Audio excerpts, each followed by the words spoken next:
Chapter 379. Your Highness, this move is really ingenious. Chu Luyue looked at the chessboard in front of her, but the black chess piece in her hand didn't move. Almost all my black chess pieces are blocked. Rongxiu sat opposite her quietly. Upon hearing this, his thin red lips curved up slightly. You clearly have another path to take, right? Chu Luyue could obviously tell. But even if I take this step and barely break out of my current predicament, Your Highness, didn't you already prepare an inescapable trap?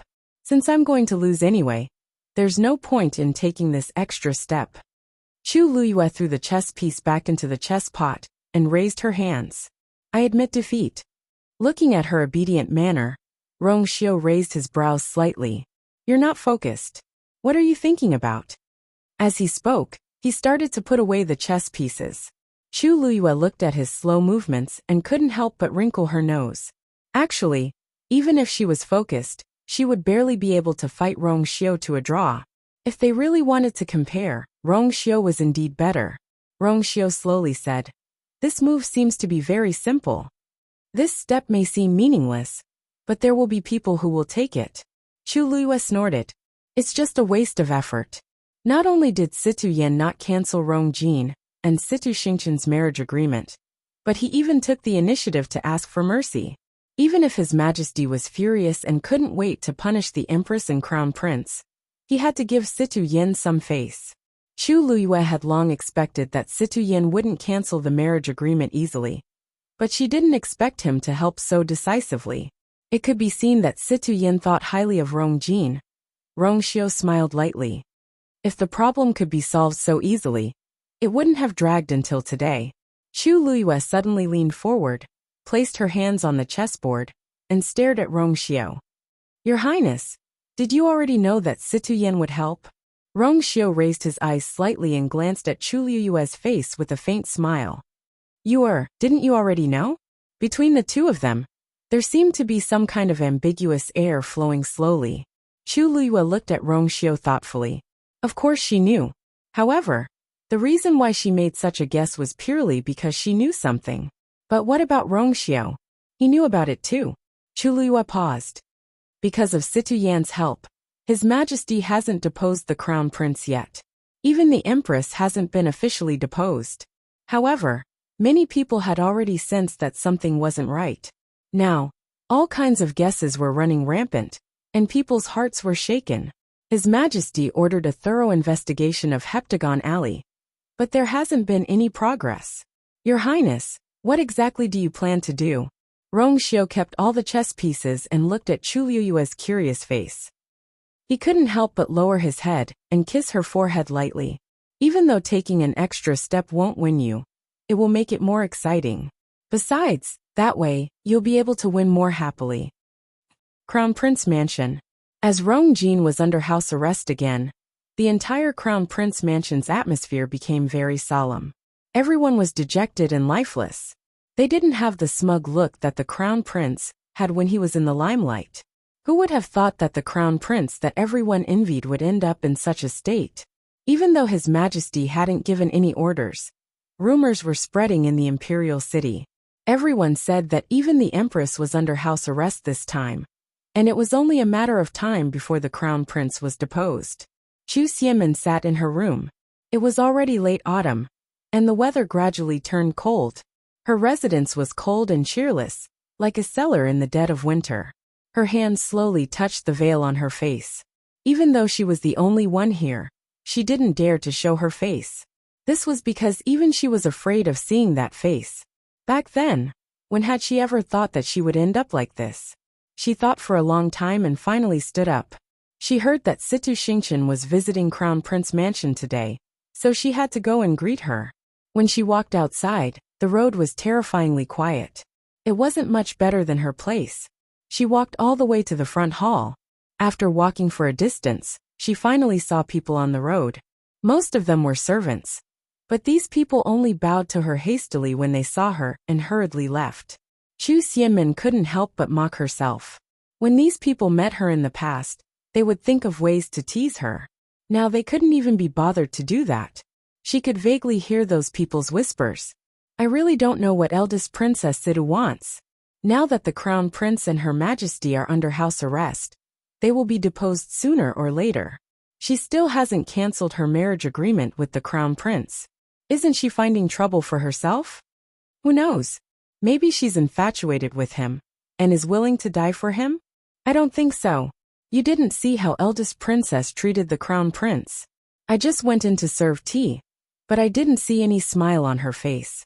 She said that she's here to visit the Crown Prince, but anyone who saw her would think that she was forced to come. Who can force her? She's the apple of country Xing Luo's emperor's eye. Anyway, with her around, His Majesty won't do anything to the Crown Prince for the time being. But I think we should find another way out. This Crown Prince's palace, it was hard to say when it would completely change. I heard that His Majesty has been treating the third prince very well recently. He seems to be planning to make him a prince. Chu Xianmin clenched her teeth and walked forward. In the front hall, Rong Jin and Situ Xingchen sat opposite each other. After experiencing the past few days, Rong Jin had lost a lot of weight and looked very haggard. Even his last bit of energy was almost depleted. He was worried about the Empress and himself. He was anxious for a few days and nights, so he naturally became like this. Luckily, he still kept his position as the Crown Prince. Xingchen, I really don't know how to thank you. Rong Jin looked at Situ Xingchen in front of him with a face full of gratitude. I knew you wouldn't sit by and do nothing. In Rong Jin's opinion, Situ Yan must have been willing to help because Situ Xingchen had begged him. Hence, he treasured Situ Xingchen even more in his heart. However, Situ Xingchen didn't think so. Being stared at by Rong Jin with such a gaze, she felt goosebumps all over her body, and she almost couldn't sit still. If it weren't for father's orders, I wouldn't have come no matter what. Your Highness, you don't have to be so polite. This is what I should do. Situ Xingchen almost clenched her teeth and spat out this sentence. However, Rong Jin didn't notice her thoughts at all as he sighed deeply inside. It's a pity that father thinks that mother is guilty and won't let me see her. I also don't know what's going on with her. Situ Xingchen was impatient to listen to this. She recalled her former father's instructions and asked softly in a seemingly unintentional manner, Your Highness, His Majesty is doing this because of Heptagon Alley. Do you know what's going on in there? Mobile users, please browse for a better reading experience from Love Network. Chapter 380. Rong Jin knitted his brows. I don't know either. Mother didn't mention it to me before. That day, it was my first time at Heptagon Alley. As for the so-called bronze cauldron and the hundreds of skeletons, he had never heard of them before. Situ Xingchen knitted her brows undetectably and continued to ask, unwilling to give up. But if Her Majesty really did it, it should be for you. I said I don't know. Rong Jin retorted in disgust. Besides, Mother is just a woman in the palace. How can she do such a thing? Those skeletons belonged to cultivators, and there were even some outstanding warriors among them. However, Mother's cultivation talent was average, and she stayed in the palace for many years. With her abilities alone, it was impossible for her to complete this series of actions. In Rong Jin's eyes, all of this was Rong Jiao and the rest slander. Let's not talk about this, and talk about Rong Zhen. Rong Zhen did go missing back then, and Mother was very worried about it. She even looked for him several times to discuss countermeasures. If Mother really sent Rong Zhen to Heptagon Alley long ago, why did she have to act in front of me? Wasn't that a waste of time and energy? In Rong Jin's impression, Mother had always trusted him. Since he was young, he knew that he was Mother's hope, and he carried her heavy burden. Mother could give up everything for him. Even if Mother hid it from the entire world, she would definitely treat him honestly. Hence, he never believed that Mother did those things from the start to the end. Father, you're just temporarily blinded. When I find out the truth, everything will naturally come to light. Rong Jin clenched his teeth. Upon hearing this, Situ Xingchen sneered in her heart. Blinded? Rong Jin could only say this to himself. The Empress's reaction that day was enough to explain the problem. Other than Rong Zhen's strange appearance, everything else was clearly related to the Empress. Situ Xingchen rubbed the teacup but didn't drink it. She looked down at her reflection in the tea, and her eyes were cold. However, her voice was still as gentle as water. Your Highness, you're right. I don't believe in those things either. If not, you wouldn't have come out to help, right? But, given the current situation, you have to think of a solution as soon as possible.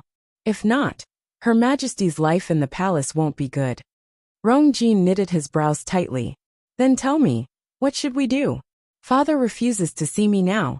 Does Your Highness know that Lord Chu Ning and the third prince are investigating Heptagon Alley together? If they really found out something, wouldn't it be easy for His Majesty to convict him? In other words, the future of you and the Empress is now in their hands. How could I not know that? Rongjin rubbed his face in frustration. Let's not talk about Chu Ning. But Rongjio has a deep grudge against me and my son. He will definitely take this opportunity to secretly do something. Your Highness, in my opinion, the crux of this matter lies in Heptagon Alley. I believe that those things were definitely not done by the Empress, but she definitely knows something, don't you think? Rongjin didn't say anything. If Her Majesty tells you everything she knows, then you'll be able to deal with the current situation better. So why don't you go and consult the Empress?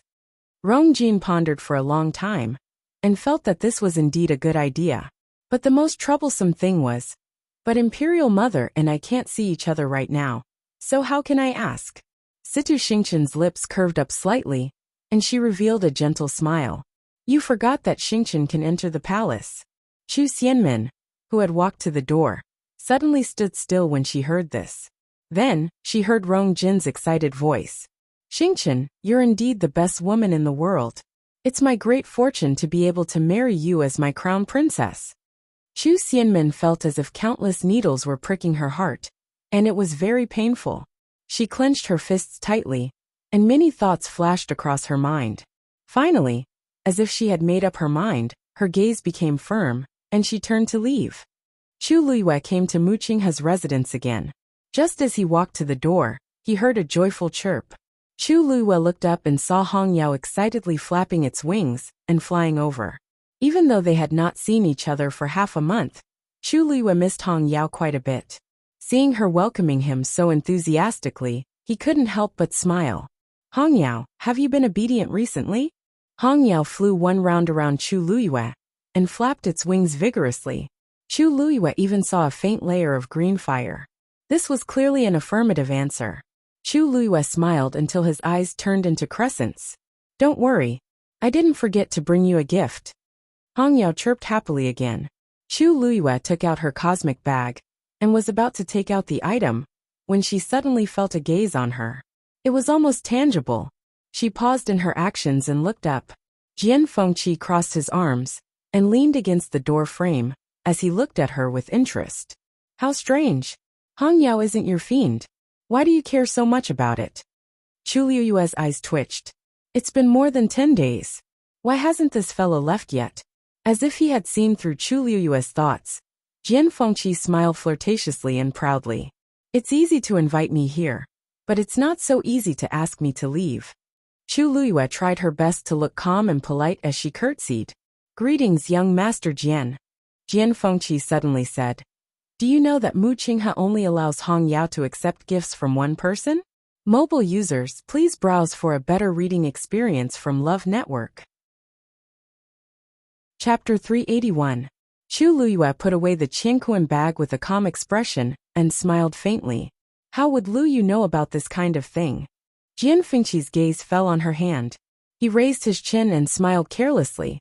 Actually, that's not important. Anyway, it's all in the past. What did you bring for Hong Yao? Can I have a look? Chu Luiyue put the things back into the Qianquan bag without batting an eyelid. Young Master Jian, you must be joking. It's just some ordinary things. They're not worthy of your attention. Since you said that Vice Admiral Mu only allowed Hong Yao to receive a gift from one person, then, I won't embarrass myself here. If I offend you, please forgive me. Hong Yao drooped its head in disappointment and immediately glared at Jian Fengqi. It's all his fault. If this guy hadn't suddenly appeared, it would definitely have gotten the gift. It had been waiting for half a month. Jian Fengqi's lips curled into an evil smile, and his eyebrows were naturally flirtatious. Miss Chu, why are you so nervous? I see that Mu Qinghe thinks quite highly of you. Who knows, maybe he'll make an exception for you.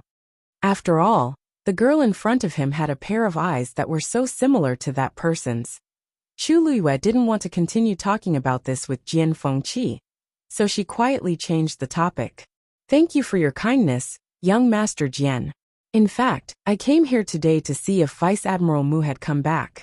I came here once a few days ago, but you weren't here at that time. She guessed that Mu Qinghe must have encountered something at that time, because he always kept his promises. Since he said 10 days, there must be some special reasons why he didn't stay here to see her.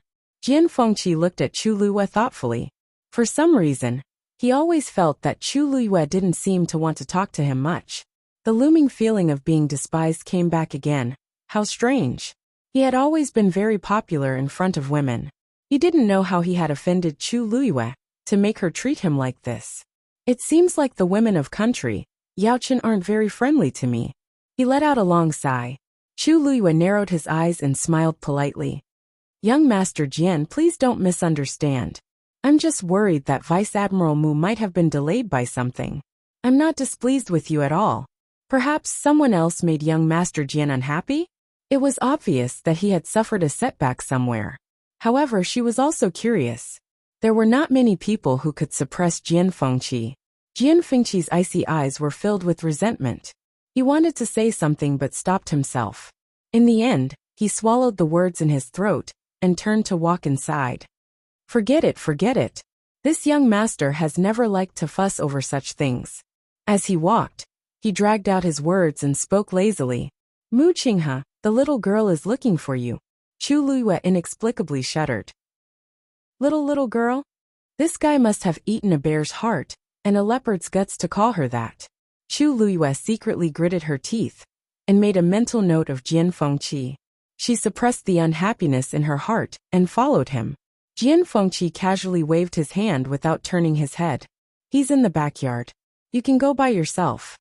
After saying that, he strode toward the other side, as if he couldn't be bothered to care about this. Chu Luiyue thanked him and walked toward the backyard. Seeing that Jian Fengqi had left, Hong Yao followed again. It circled Chu Luiyue and blinked its eyes, unwilling to give up. Since that guy is no longer here, I can give it the present, right? Chu Luiyue stared at it and shook her head. Hong Yao, no.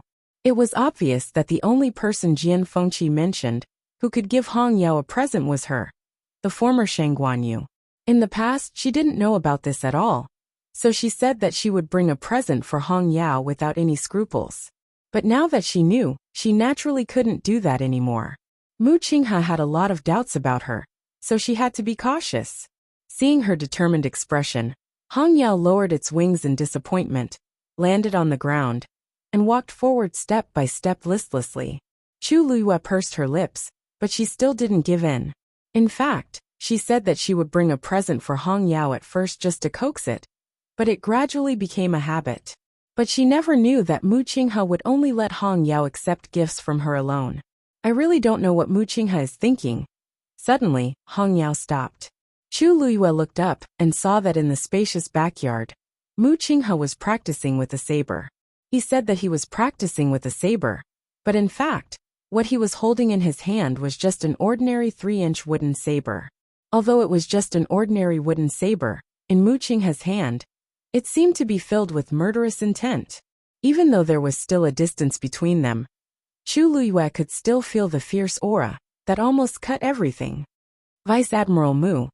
Chu Luiyue saluted. Mu Qinghe didn't stop, and his wooden saber danced smoothly.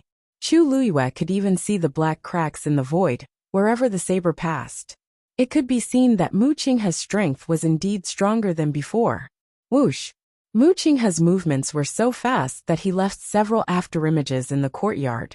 Immediately, he raised his hand and stabbed. The wooden saber in his hand flew out in an instant. Swoosh! Swoosh! Those afterimages were pierced one after another. They dissipated with a loud bang. Chu Luiyue knitted her brows unnoticeably. Mu Qinghe didn't seem to be in a good mood.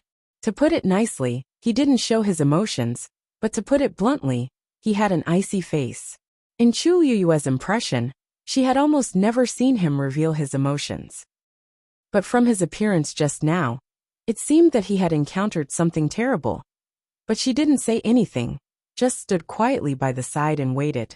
Finally, when the last afterimage was pierced, the wooden saber flew back to Mu Qinghe's hand. He slowly exhaled and looked back at Chu Luyue. At this time, his eyes were as cold and indifferent as ever, without the slightest fluctuation. Vice Admiral Mu, the last time I came, you weren't here so. I know. Mu Qinghe didn't wait for Chu Luyue to finish her explanation and interrupted her. Suddenly, he stared at Chu Luyue and sized her up. Chu Luyue blinked and smiled faintly. Vice Admiral Mu, why are you looking at me like that? Mu Qinghe was silent for a moment, then suddenly said, It seems that your trip wasn't in vain. Chu Luyue was slightly stunned. She didn't break through this time. So where did Mu Qinghe's words come from? Without waiting for her to ask, Mu Qinghe suddenly threw the wooden saber in his hand at Chu Luyue. Swoosh! The wooden saber was wrapped in an astonishing force, and it went straight for Chu Luyue. Its speed was so fast that Chu Luyue didn't have time to dodge. Now, she could either be pierced or brace herself to receive it. Chu Luyue subconsciously turned sideways, and at the same time, reached out with her right hand. Mu Qinghe's eyes suddenly sharpened. This movement. Mobile users, please browse and read. A better reading experience comes from Love Network. Chapter 382. Chu Luyue suddenly paused. Almost at the same time, two figures, one green and one red, quickly appeared in front of Chu Luyue. They were Hong Yao and Dumpling. Dumpling quickly went forward and went straight for the wooden saber. Its fluffy body easily landed on the wooden saber. In the next moment, it opened its mouth and bit down hard. Crack! With this crisp sound, a large piece of the wooden saber's blade was bitten off by Dumpling. On the other side, Hong Yao flapped its wings, and a ball of green flame landed on the wooden saber. With a boom, it burst into flames. Dumpling sensed the movement and turned around to take a look. It saw that the green flame was almost burning its tail. It bared its teeth at Hong Yao angrily. Hong Yao threw it a provocative look. In the next moment, the two of them retreated. The wooden saber turned into a pile of ashes an arm's length away from Chu Luyue. Dumpling returned to Chu Luyue's shoulder first, and showed its tail to Chu Luyue. Ow ow! That bird was too hateful. It was almost burned to death. Chu Luyue looked at it coldly. Yes, it burned 3 of its feathers. If you discovered it a little later, it would have grown back on its own. Dumpling was speechless. The red demon let out 2 clear cries, and flapped its wings proudly. It deserved it. It was its fault for being so slow. It hadn't improved at all after such a long time. Dumpling was furious. But when it thought of how it had suffered because it was inferior to Hong Yao, it could only turn around angrily and point its but at Hong Yao to show its anger. Actually, Chu Luyue really wanted to criticize Hong Yao for abusing her power for personal revenge. But she knew better in front of Mu Qinghe. Besides, Hong Yao had attacked to help her. She slowly lowered her arm, and the tense muscles all over her body also relaxed. Mu Qinghe's eyes flashed with disappointment.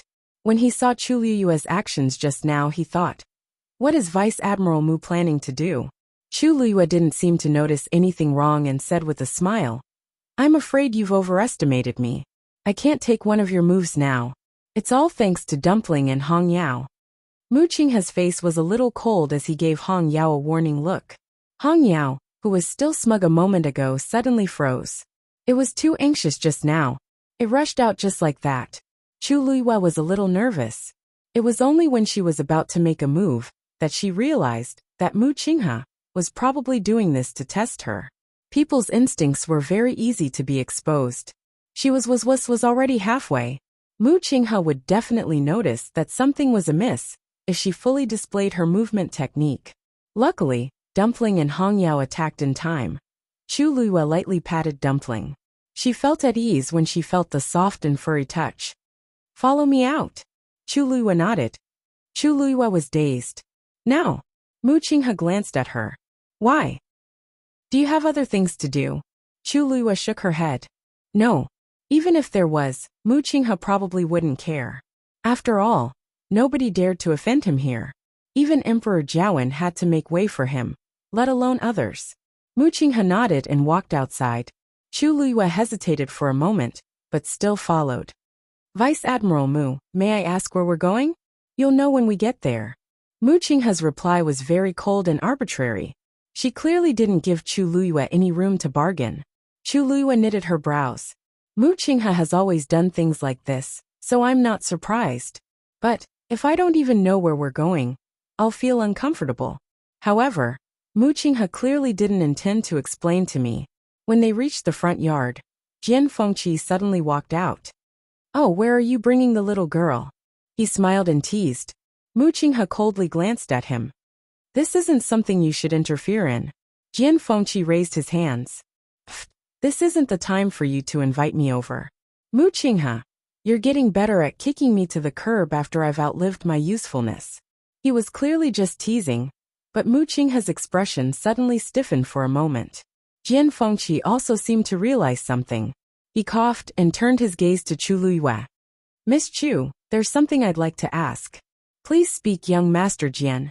Jian Fengqi rubbed his chin with one hand, and seemed to be in a dilemma. Is this young master ugly? Chu Luyue thought she heard wrong, and slightly widened her eyes. But when she saw Jian Fengqi's thoughtful expression, she was sure that he really did say that. What's wrong with this guy? Who doesn't know that Jian Fengqi's second best skill is alchemy, and his first best skill is narcissism? Jian Fengqi's naturally flirtatious eyes and free and unrestrained style.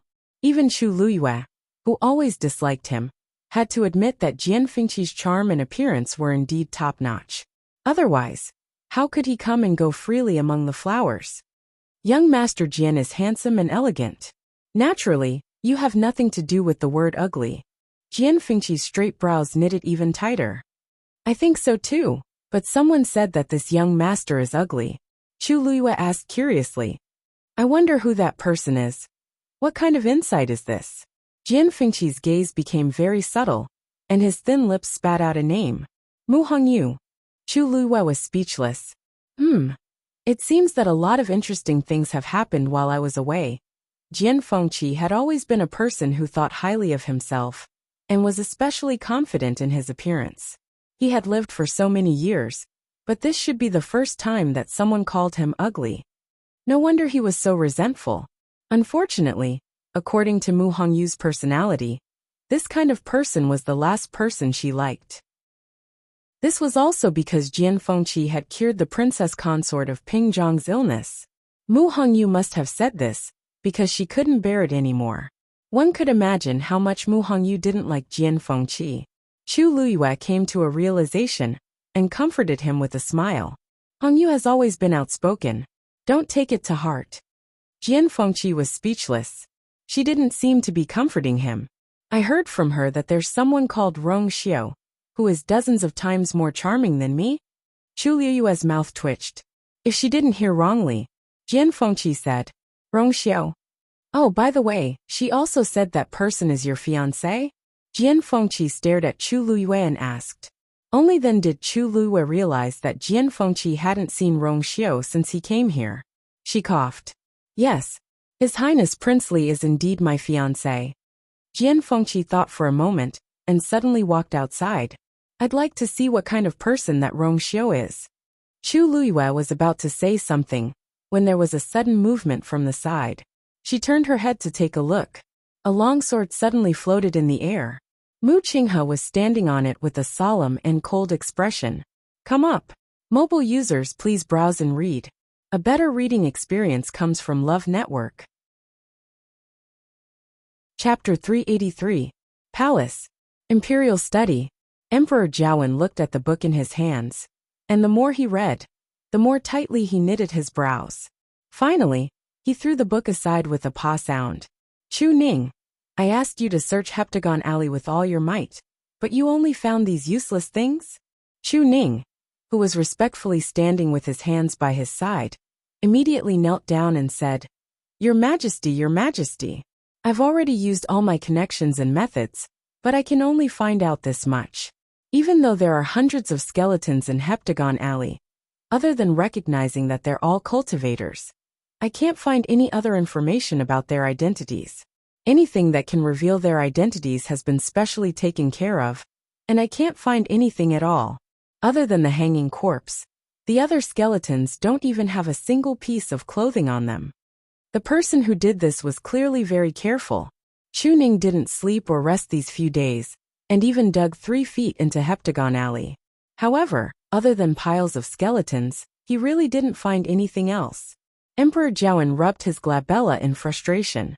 He knew that this matter wouldn't be so easily investigated, and there was no point in sitting here and being anxious. However, once he thought of the bronze cauldron stained with dried dark red blood, he would be filled with worry. Chu Ning glanced at Emperor Jiawen and continued speaking. Refused to investigate. Her Majesty goes to Heptagon Alley once every 2 months on average, and she's very secretive.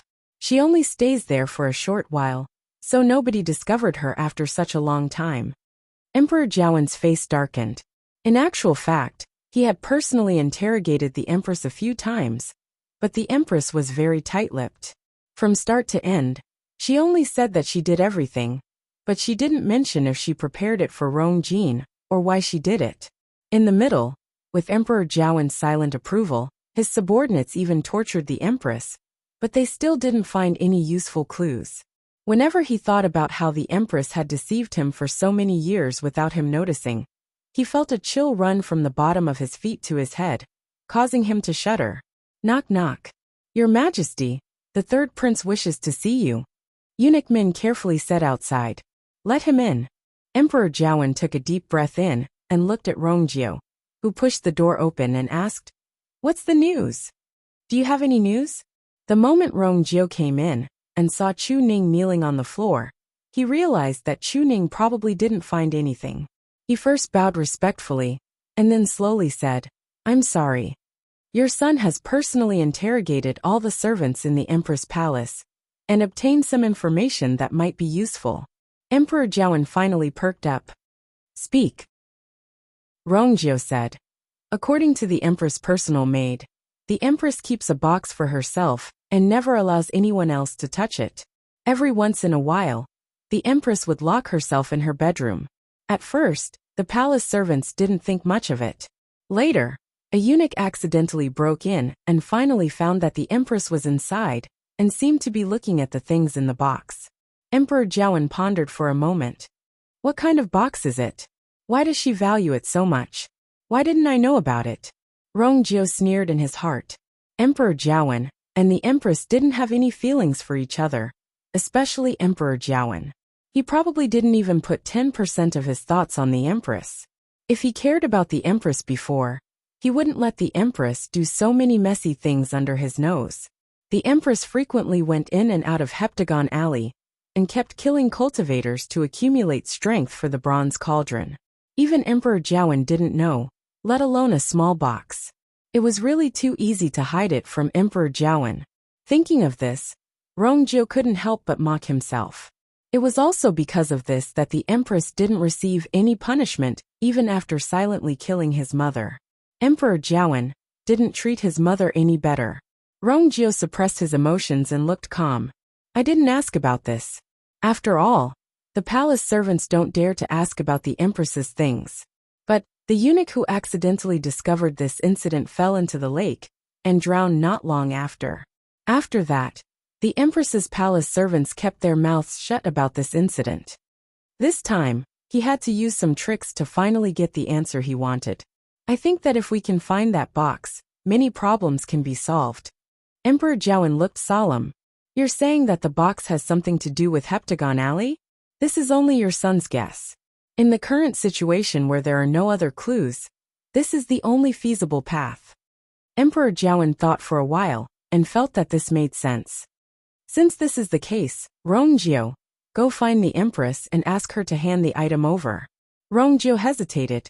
Father, since Her Majesty values that box so much, she probably won't hand it over easily. Tell her that if she honestly hands it over, I might give Rongjin a chance. If she's stubborn, let her decide what to do. An undetectable cold glint flashed across Rongjio's eyes. Yes, Your Majesty. With that, he quickly excused himself. Emperor Jiawen looked at Chu Ning helplessly. Chu Ning, you have to hurry up on your side. If you really can't do it, start from other areas. Go and check all the people who have close contact with the Empress and Rongjin. Yes. After Chu Ning left, Emperor Jiawen then relaxed his body and leaned against the chair. Chu Ning is good at everything, but he doesn't have enough means. In comparison, Rong Jio's work efficiency was much higher. After all, he was trained in the Northwest Army. Thinking of this, Emperor Jiawen vaguely felt uncomfortable in his heart. In the past, he never thought of leaving the position for Rong Jio, because he really didn't like this son of his.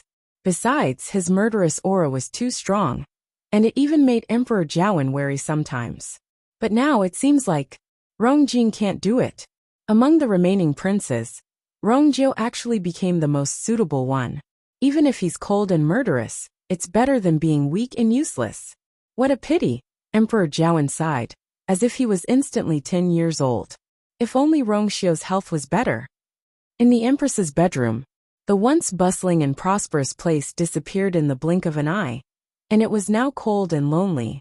Only heavy guards were left, trapping the Empress here. When Situ Xingqian arrived here, her heart couldn't help but skip a beat. Emperor Jiawen actually hates the Empress so much that he's so guarded against her. A guard saw Situ Xingqian and immediately went forward. Eldest Princess Situ, please stop. His Majesty has ordered that nobody is allowed to come close. Situ Xingqian took out a token from her sleeves and put on the dignified posture of an eldest princess. I'm here on orders. That guard took a look and recognized that it was indeed His Majesty's token. He hurriedly moved aside. Eldest Princess Situ, please. Situ Xingqian put away the token and calmly walked into the Empress's palace. Mobile users, please browse and read. A better reading experience comes from IUN. Chapter 384. The huge palace was cold and cheerless. Situ Xingqian slowly walked in, and her footsteps echoed in the empty room, making it sound eerie. The floor was filled with all sorts of smashed items, and it was a mess.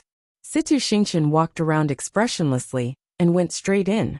Finally, she saw the Empress in the innermost part of the room.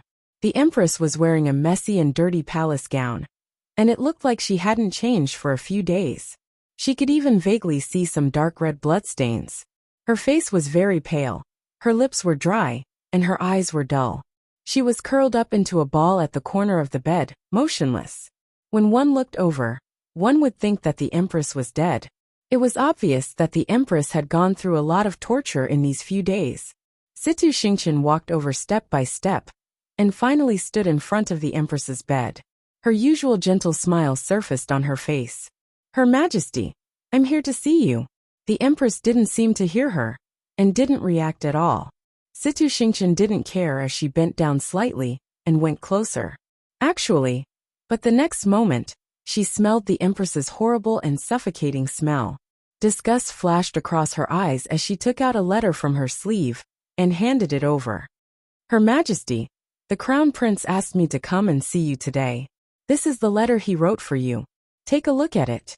After saying that, he calmly straightened his body. If she could, she really wanted to leave this dirty place immediately, but she didn't forget her purpose for coming today. It wasn't easy to come in, so she had to grab the chance. Hearing the words Crown Prince, the Empress's eyes turned sluggishly before she finally regained some consciousness. She slowly raised her head, and her deeply sunken eyes were filled with blood vessels. They were filled with despair and anger, and there was even a hint of madness vaguely. Situ Xingqian instinctively took half a step back. The Empress's appearance is really too scary. The Empress suddenly let out a vague chuckle, as if she was mocking Situ Xingqian, but it also seemed like she was mocking herself.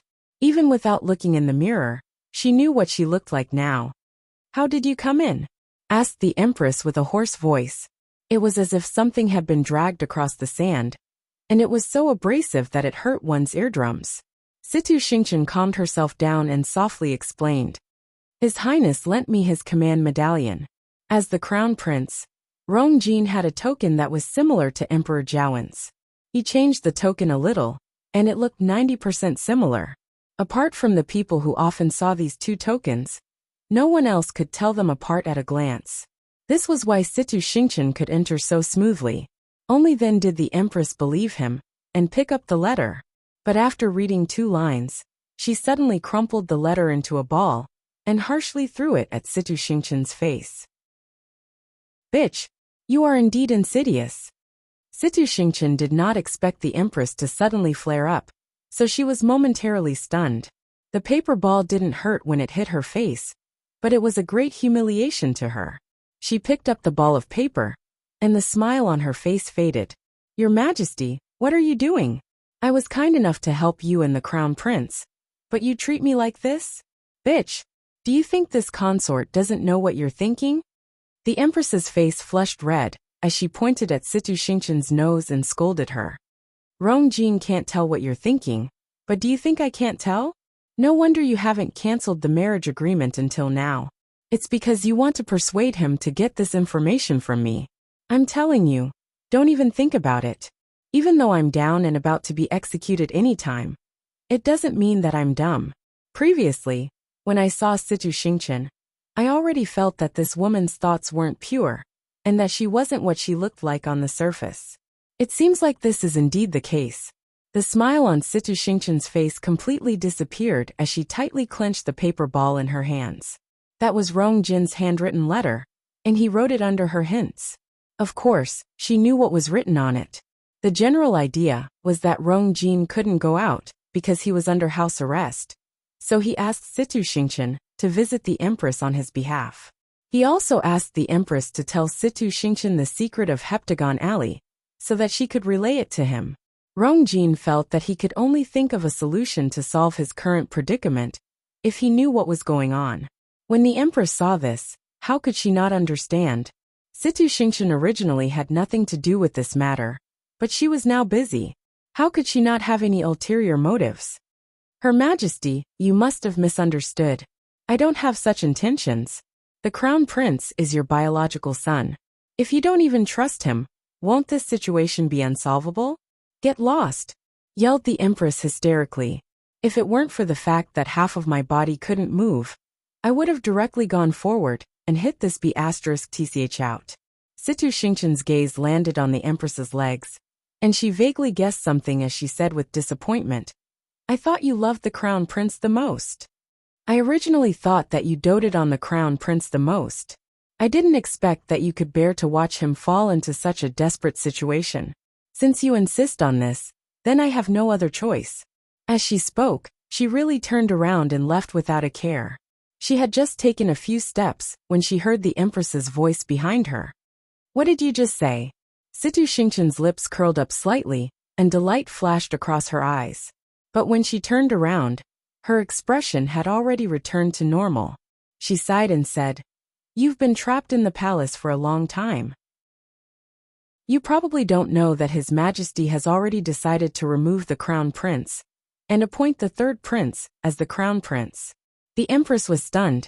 Impossible. I know that you don't trust me, but there's no other way now that things have come to this. If you don't believe me, you can ask the people in your palace if they've all been captured by the third prince for interrogation. Can't you guess why His Majesty wants to hand this matter to the third prince? Situ Xingqian's voice was as gentle as usual, but it was like a cold, poisonous snake slowly crawling into the Empress's heart. Her lips trembled violently, and her entire body started shaking very quickly. No, no. Rongzhen is the Crown Prince. Rongzhen is the only Crown Prince. Seeing the Empress's reaction, confusion flashed across Situ Xingqian's heart. Why does she care so much about this matter? I'm going to find His Majesty. He can't appoint someone else as the Crown Prince. The Empress screamed and directly fell off the bed. Only Rongjin. It has to be Rongjin. Situ Xingqian suddenly realized something and purposely said, The third prince is outstanding. If he's appointed as the Crown Prince, the public will be convinced. What do you know? Shouted the Empress sharply with a hideous face. Who does Rongjie think he is? Rongjin is heaven's chosen son. Other than him, nobody else is fit to be the Crown Prince. Digression. The backstage reaction is really slow. Recently, we've changed to a new comment section, and everyone is still used to it. Mobile users, please browse and read. A better reading experience comes from Love Network. Chapter 385. Situ Xingqian's eyes lit up. Heaven's chosen son. This is the biggest secret hidden in Rongjin. Once the words left her mouth, the Empress immediately reacted. I still said this out loud. Furthermore, I said it in front of Situ Xingqian. Bang! Ka! The Empress was furious as she picked up the things beside her and threw them at Situ Xingqian. *TCH. How dare you scheme against me? She had kept this secret for many years and didn't even tell anyone about the torture she had suffered these few days. She didn't expect Situ Xingqian to find out in the end. The Empress's hand was cut by the sharp shards, and it was covered in blood. However, she couldn't feel the pain at all as her mind was filled with thoughts of how to kill Situ Xingqian in front of her. But the current her was a useless person. She couldn't even walk on her own. So how could she deal with Situ Xingqian? Situ Xingqian easily avoided her attack, but she didn't retreat. Instead, she took 2 steps forward and squatted down in front of the Empress. Her Majesty, did you just say, Heaven's chosen son?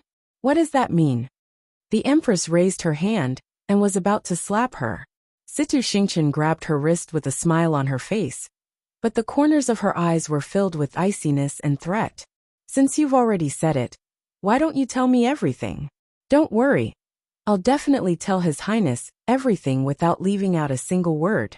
I'm guessing that this is the reason why my father wants me to get engaged to His Highness, right?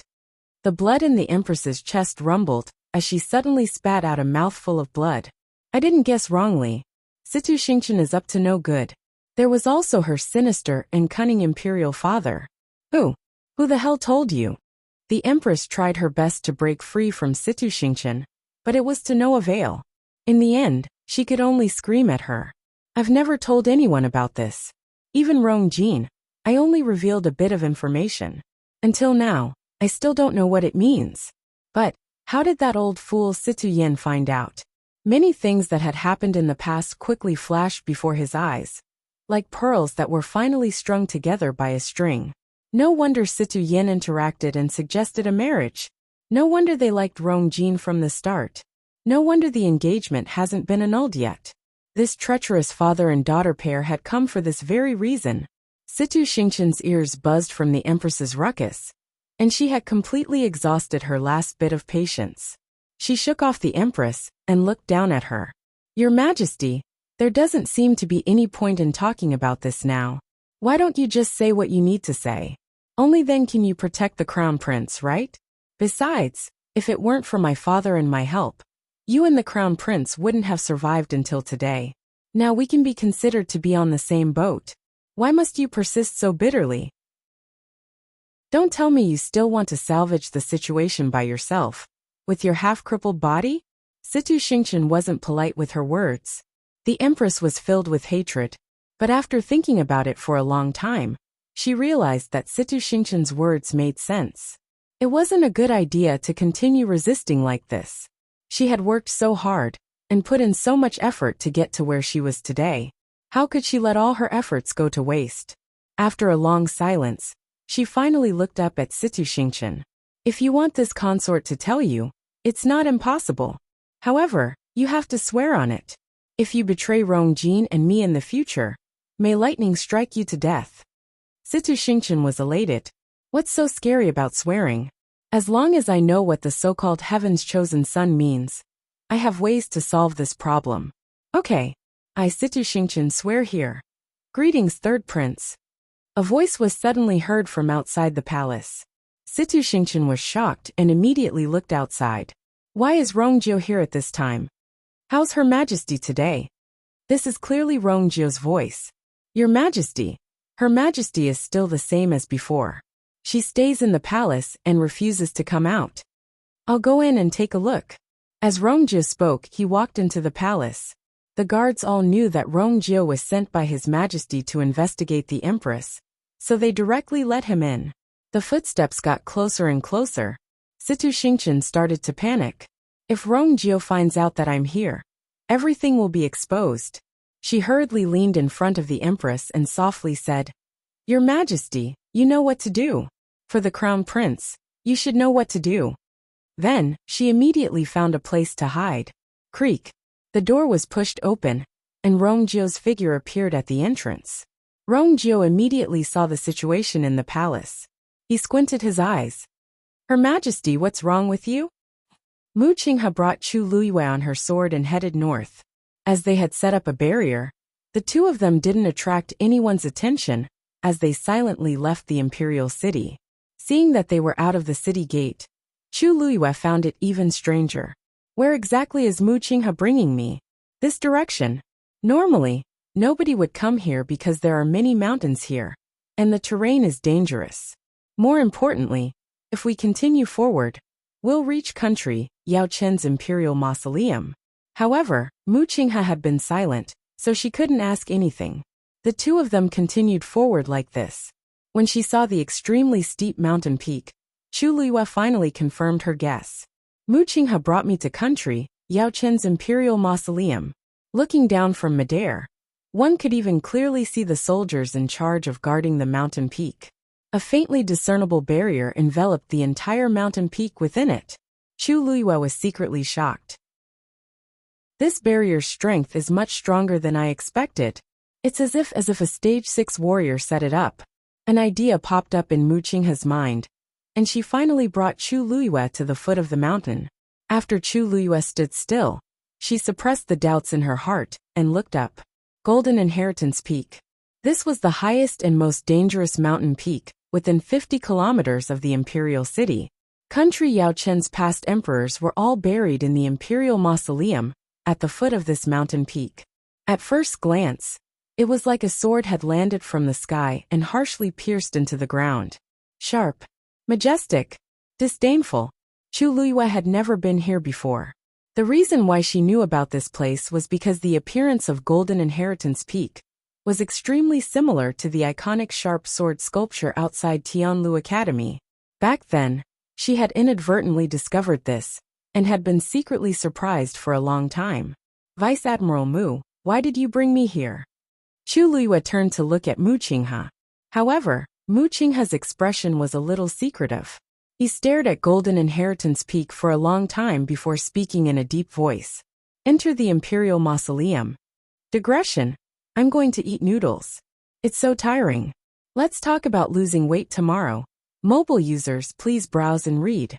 A better reading experience comes from Love Network. Chapter 386. Chu Luiyue thought that he had heard wrongly. What? Mu Qinghe lifted his chin. I'll open the barrier later. It won't attract anyone's attention. You can just follow me in. Chu Luiyue was dumbfounded. After all this time, Mu Qinghe was really going to enter the Imperial Mausoleum? Vice Admiral Mu, this isn't very appropriate, right? We're not from country Yao Chen's royal family. How can we casually enter a place like the Imperial Mausoleum? The problem wasn't whether it would attract anyone's attention, but that it wasn't right at all. Mu Qinghe glanced coldly at Chu Luiyue. He didn't show any anger. You don't want to go? Chu Luiyue was speechless. It's not that I don't want to go, but, Vice Admiral Mu, you have to have a reason for doing this, right? Chu Luiyue racked his brains, but he couldn't understand why Mu Qinghe would suddenly do this. Firstly, no one in country Yao Chen had offended Mu Qinghe, so there was no need for him to dig up their ancestral graves. Secondly, even if there were any treasures hidden in the Imperial Mausoleum, Mu Qinghe wouldn't be interested in them. He had a distinguished status in the Tianling dynasty, so what kind of rare items had he not seen before? Why did he have to barge into a mere Imperial Mausoleum in country Yao Chen? Mu Qinghe narrowed his eyes, and the scar on his face revealed a hint of fierceness. Chu Luiyue immediately felt a chill in his heart, so he obediently changed his tone. Please go ahead. With her current status, wouldn't she be looking for trouble if she asked Mu Qinghe for a reason? Since she was already here, she might as well go in with Mu Qinghe and see what he wanted to do. Seeing that Chu Luiyue was finally obedient, Mu Qinghe retracted his gaze. He raised his right hand, and several silver rays quickly gathered, finally condensing into a strange pattern in his palm. Chu Luiyue quickly glanced at it, and found that the pattern was somewhat familiar, as if he had seen it somewhere before. But soon, Mu Qinghe pushed her hand forward, and the silver pattern immediately flew out. Buzz! A faint buzzing sound could be heard. Ripples suddenly appeared in the void in front of him. It was the barrier that enveloped the entire Golden Inheritance Peak. The moment the silver pattern touched the ripples on the barrier, the buzzing sound suddenly disappeared, and even the ripples were instantly frozen. In the next moment, the silver pattern quickly melted and silently seeped into the barrier. A crack immediately appeared in the middle of the frozen enchantment, and then it spread in all directions. Finally, a round entrance with a faint silver glow appeared in front of the two of them. Chu Luiyue was slightly shocked. The Golden Inheritance Peak's barrier was not of a low grade, and its defensive power was also very strong.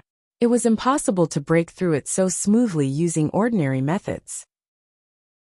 Generally speaking, only a specific item that was compatible with the barrier could open it completely without causing any ripples. Mu Qinghe obviously did not possess the key to country, Yao Chen's Imperial Mausoleum's barrier, but the scene before her eyes. Chu Luiyue suddenly recalled that when she went to look for Mu Qinghe a few days ago, he was not at home. She did not pay much attention to it at that time, but now that she thought about it, she felt that it was a little strange. It was obviously not Mu Qinghe's first time here. It could be seen that he had put in a lot of effort in order to enter the Imperial Mausoleum. Chu Luiyue's mind raced, but her face was calm. Mu Qinghe turned around and glanced at her with a hint of scrutiny in his eyes. After a moment, he turned around and walked forward. "Follow me."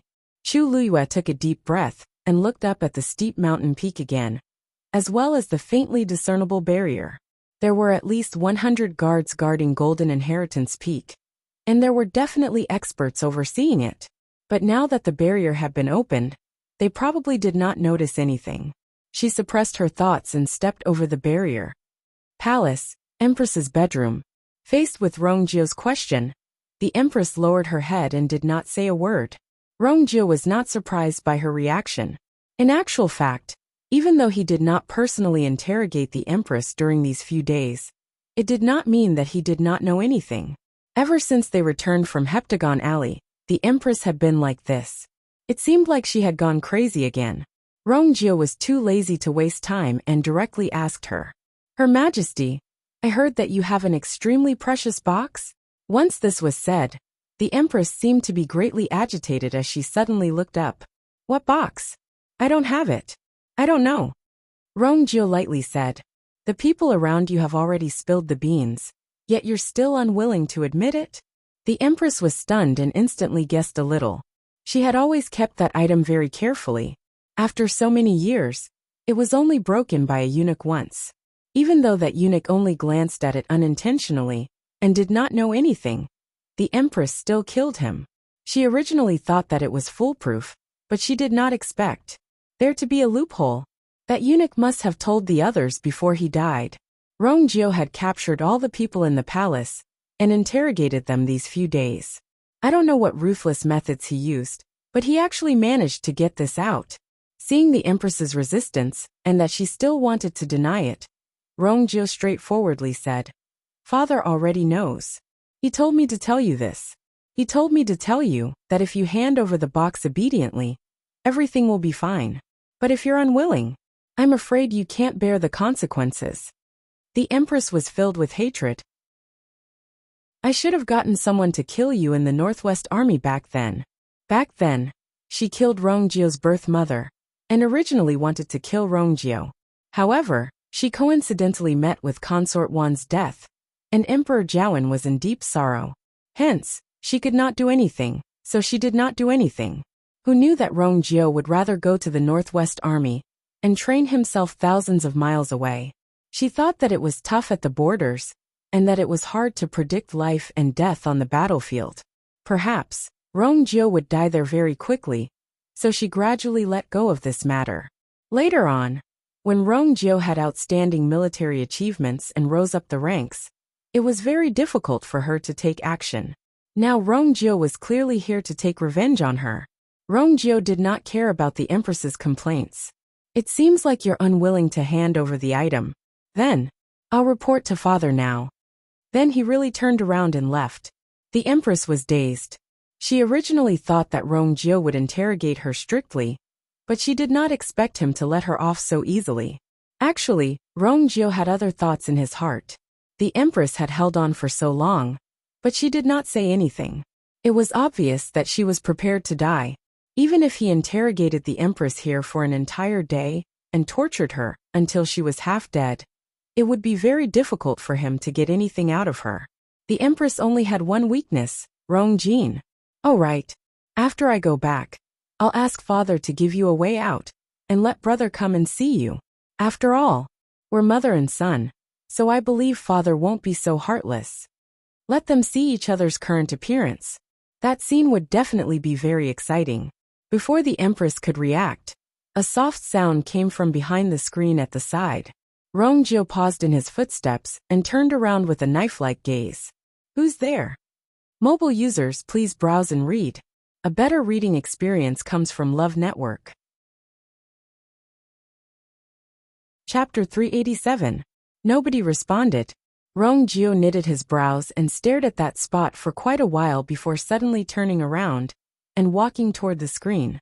The Empress has been locked up here alone for the past few days, and the outside is heavily guarded. It's impossible for anyone else to enter. Ta, ta. The sound of footsteps resounded in the empty and deathly silent hall, almost suffocating everyone. Just as Rongjio was about to walk over, a macaw suddenly flew out. Rongjio immediately took action. A force turned into a sharp arrow, and it directly pierced through the macaw's stomach. Poof! Fresh blood splattered everywhere. That macaw immediately landed on the floor, and its body suddenly twitched twice before it stopped moving. Rongjio knitted his brows. He recognized this macaw as the Empress's pet.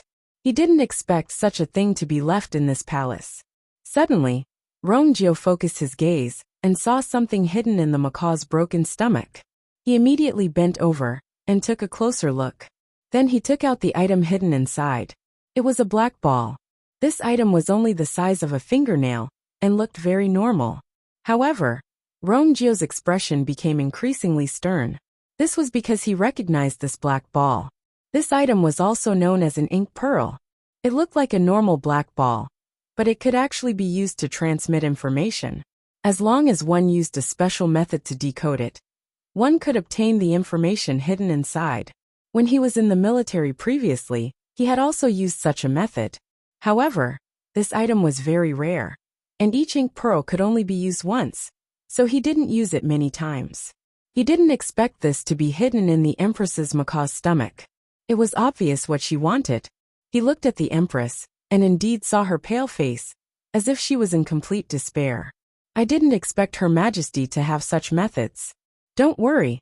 I'll pass this ink pearl to father for him to take a closer look." Then, Rongjio didn't stay any longer, and quickly left the palace. After a long while, the Empress slowly covered her face. She had no more tears, only excruciating pain. After an unknown period of time, a gentle voice whispered into his ear. "Her Majesty, Xingchen is willing to help you. If you have any requests, just let me know." Princely Mansion. Rongjio looked at the sky and narrowed his eyes. In the past few days, Yor would come to Prince Li's residence at this time every time. But today, for some unknown reason, she was late. Umo, who was serving at the side, seemed to have guessed what he was thinking. "Master, Miss Lu Yu went to Vice Admiral Mu's place today. She must have been delayed by something. What can he have?" Rongjio said indifferently, then suddenly paused. "No. Is Mu Qinghe in the residence today?" Umo was stunned. I don't know either. Mu Qinghe was not an ordinary person. It was very difficult to monitor him. In the past few days, he seemed to be more alert than before. Umo was worried that he would alert the enemy, so he withdrew most of the people who were secretly monitoring him. Rongjio's expression turned cold. He suddenly stood up. "Find out where Mu Qinghe is right now." "Yes." When Umo heard Rongjio's words, he suddenly reacted. Could it be that Master suspected that Mu Qinghe took Miss Lu Yu away? "Master, we have people at the Imperial City Gate. If there is any movement, they should send a message. If Mu Qinghe doesn't want them to know, he naturally has a way." Rongjio's voice was cold, and there seemed to be a trace of coldness between his eyebrows. Umo's heart trembled. "I know I was wrong. I will." Before he could finish his words, Rongjio, who had just taken 2 steps, suddenly stopped and looked up at the sky. Umo looked up in puzzlement, but he saw a tall figure approaching quickly. He was flying in the sky. His movements seemed slow and relaxed, but his speed was extremely fast. In the blink of an eye, he was already above Prince Li's residence. Yuemo was about to go forward, but he saw Rong Xiu pressing his hand down. Only then did he restrain himself, but his eyes were still fixed on the approaching person. Almost at the same time, the approaching person also stopped. Jian Fengqi raised his sword-like eyebrows slightly and looked down with surprise. He originally thought that Prince Li's residence was just an ordinary house, but after coming here, he found that the internal and external defense here was much stronger than expected. Ordinary people would not be able to see anything from the outside, but with his eyesight, he had just approached and felt an unusual aura. So he simply gave up on visiting from the front door and chose another more direct way. After looking in the sky for a while, he finally confirmed his guess. In this huge Prince Li's residence, in addition to the tight defense, there was actually an extremely powerful Xian formation. He was very clear that if he continued to move forward, there would be a lot of trouble waiting for him. Jian Fengqi had always hated trouble, so he very consciously stopped. Anyway, he came today just to see what the rumored Rong Xiu looked like. So he stood in the air, one hand behind his back, and said with a smile, "This one is Jian Fengqi, and I'm here to pay a visit to Prince Li." Yumo's whole body tensed up. Jian Fengqi? Wasn't that the celestial physician that Mu Qinghe invited from the Tianling dynasty? The news that he had cured the princess consort of Pingjiang some time ago had spread like wildfire in the imperial capital.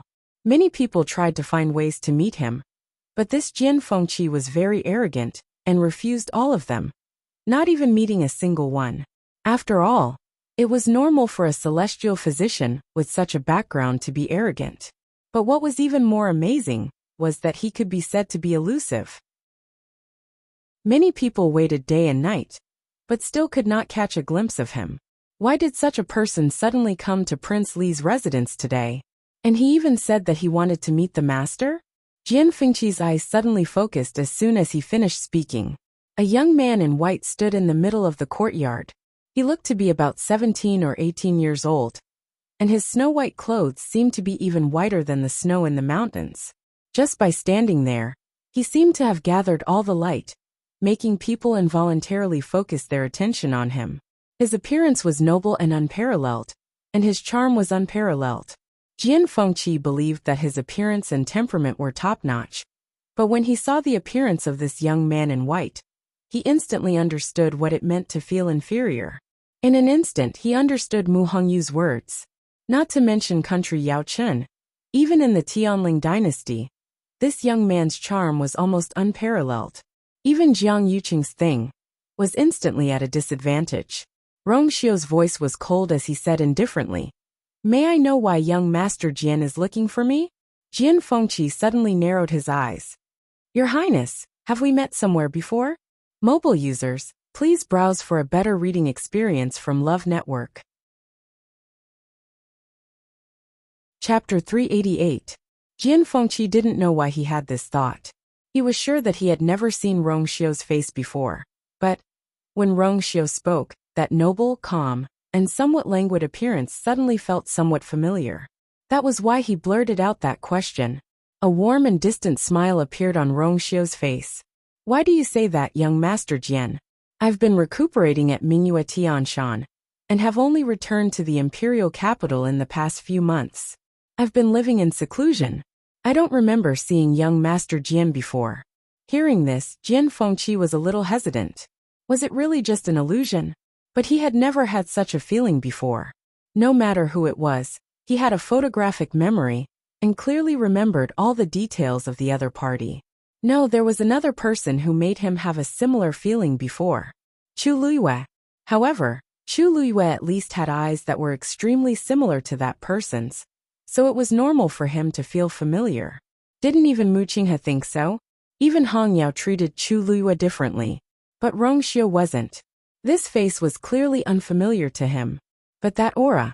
Haha, it seems that I remembered wrongly. But it seems that I have quite the affinity with Prince Li. As Jian Fengqi spoke, he secretly sighed in his heart. There was such a person in the imperial capital, but he didn't notice it at all before. It wasn't just him. Obviously, even the people in country, Yao Chen thought that Rong Xiu was just a sickly person who couldn't even leave the residence. His Highness Prince Li was really good at hiding his strength. I came here today for no other reason than to hear Mu Hongyu mention it unintentionally. I was curious, so I specially came to meet him. Also, I want to see what kind of person Chu Liuyue's fiancé is.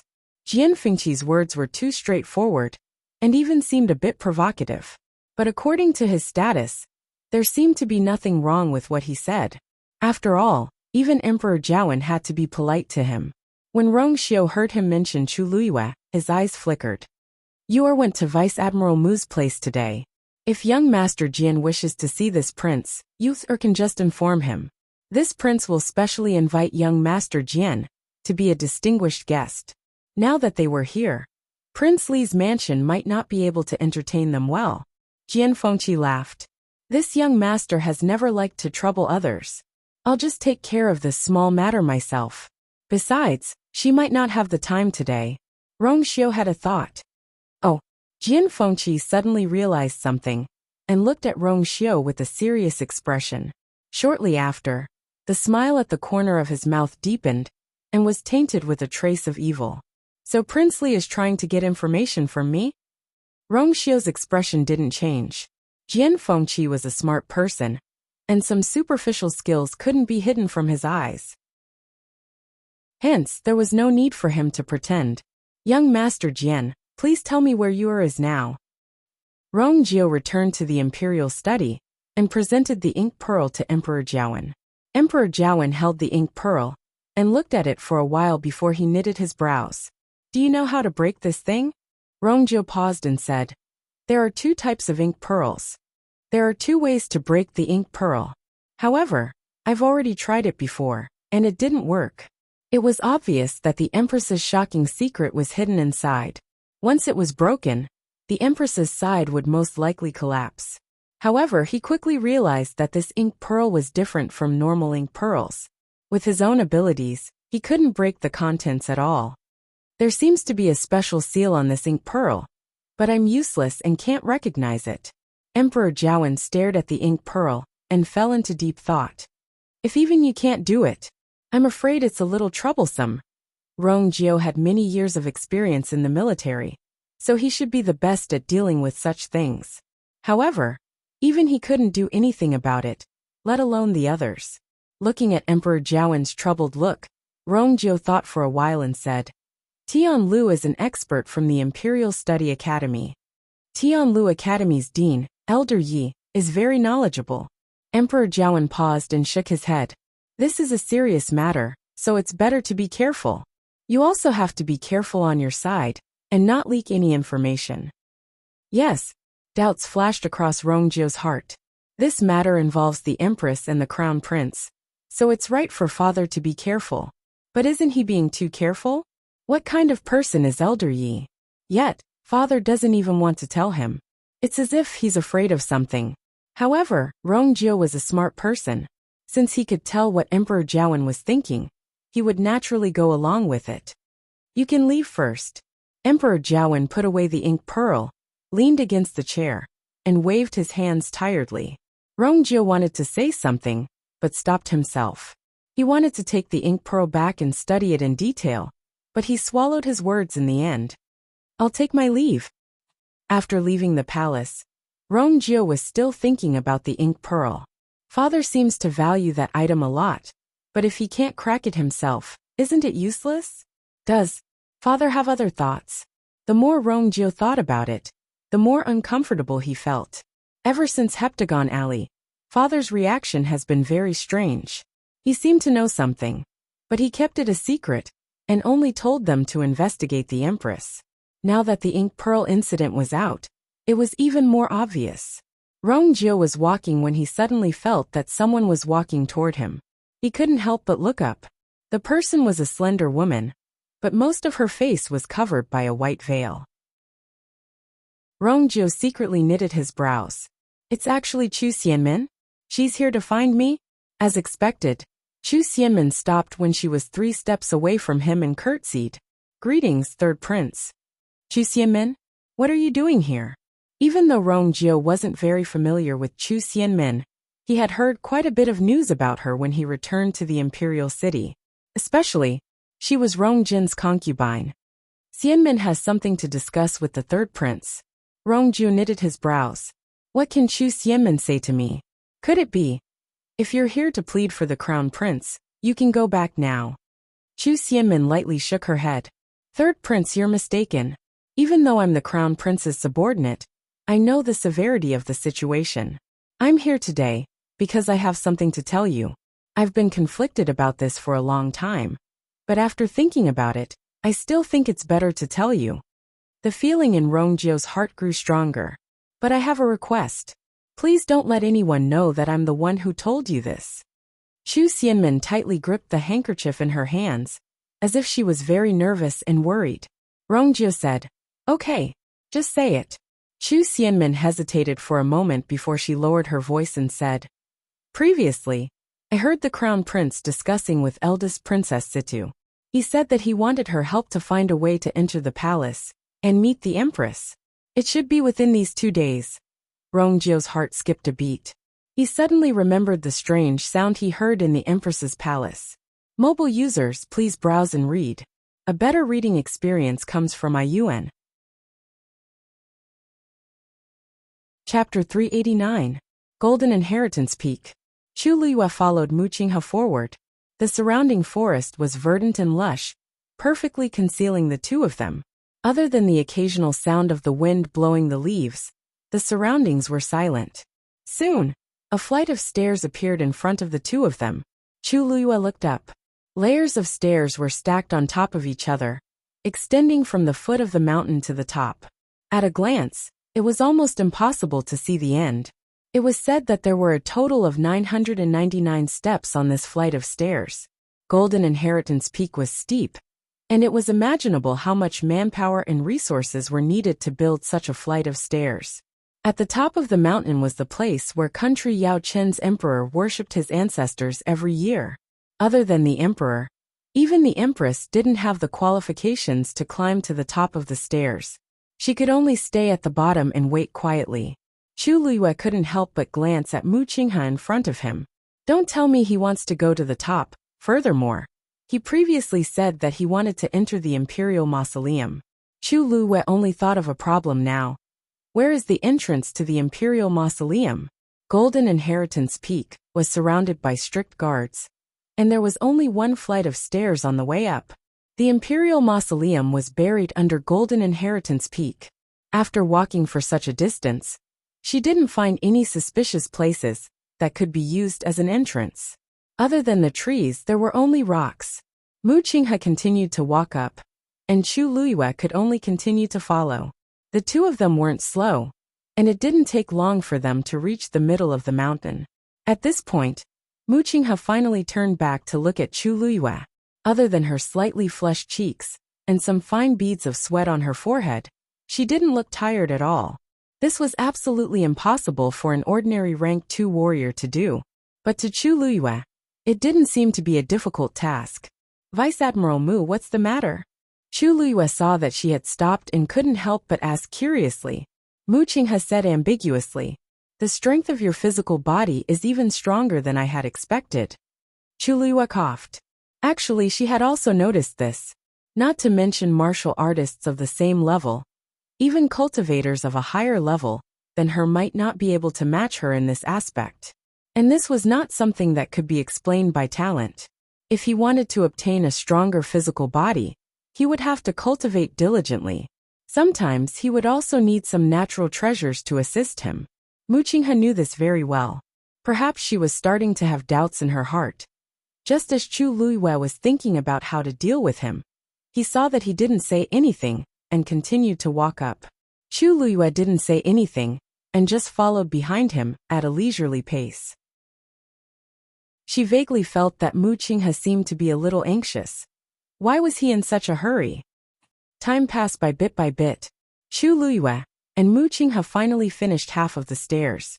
Chu Liyue's heart trembled as she looked up at the mountain peak in front of her. There was actually an extremely powerful Xian formation at the top of the mountain. She didn't feel it earlier, but when she reached the last few steps, she could clearly feel that the pressure was rapidly increasing with every step she took. A trace of uneasiness faintly surfaced in her heart. However, Mu Qinghe didn't hesitate at all and stepped onto the last step. He reached the top of the mountain. The moment his foot landed, several rays of silver light instantly rose into the air. They swept towards Mu Qinghe.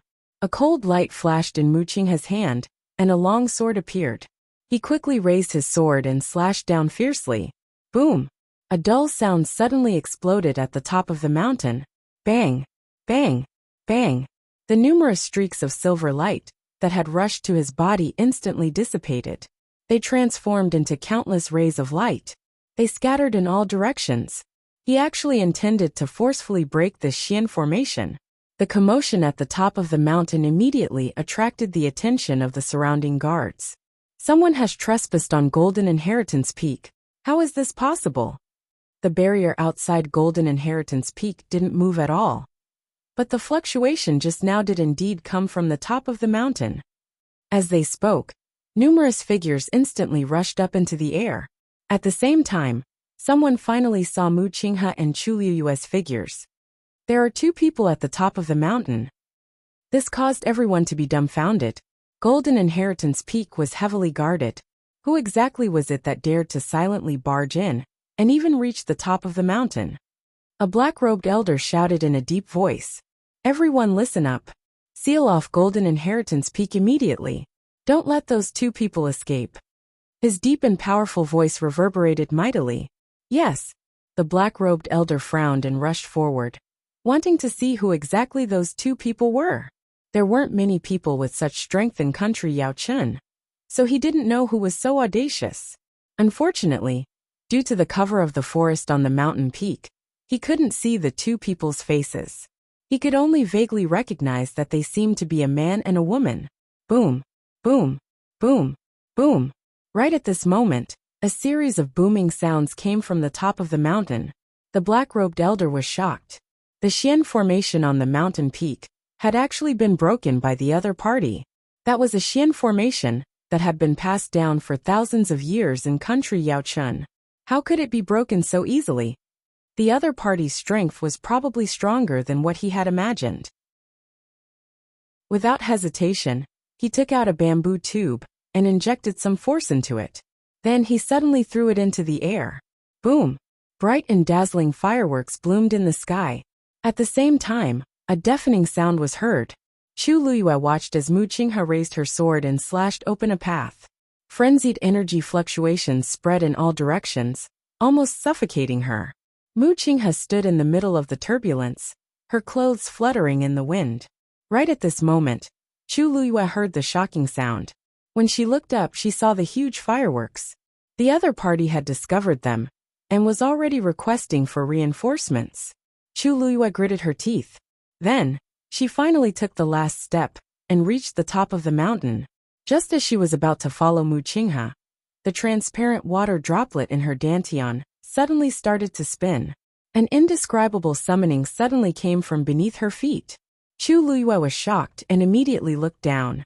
This power came from below the mountain. Before she could figure out what was going on, the ground beneath her feet suddenly moved. Chu Liyue looked over and realized that she had unknowingly stepped on a huge circular plate. This circular plate was embedded on the top of the mountain. If one didn't look carefully, one wouldn't be able to distinguish it from the ground beside it. It was only at this moment that it started to spin slowly that it became especially obvious. In the next moment, Chu Liyue's body instantly fell. Mu Qinghe sensed the movement behind her and finally turned around to take a look. She happened to see Chu Liyue's figure disappear into the circular plate. A strange light flashed across her eyes. In the next moment, she jumped without hesitation. When the black-robed elder rushed over, he realized that there was a huge circular plate on the top of the mountain that was slowly rotating. He was shocked. The Imperial Mausoleum had actually been activated. Mobile users, please browse for a better reading experience from Love Network. Chapter 390. Chu Liyue's body kept falling. Her surroundings were dark, and she couldn't see anything. She could only hear the whistling of the wind. She tried to circulate her force, but she realized that the force in her body seemed to be suppressed, and it flowed very slowly. The surrounding air became more and more viscous, as if she had fallen into a swamp. Her falling speed also gradually slowed down.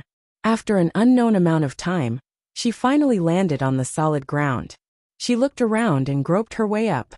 The ground under her feet was cold and very smooth, as if it was paved with jade.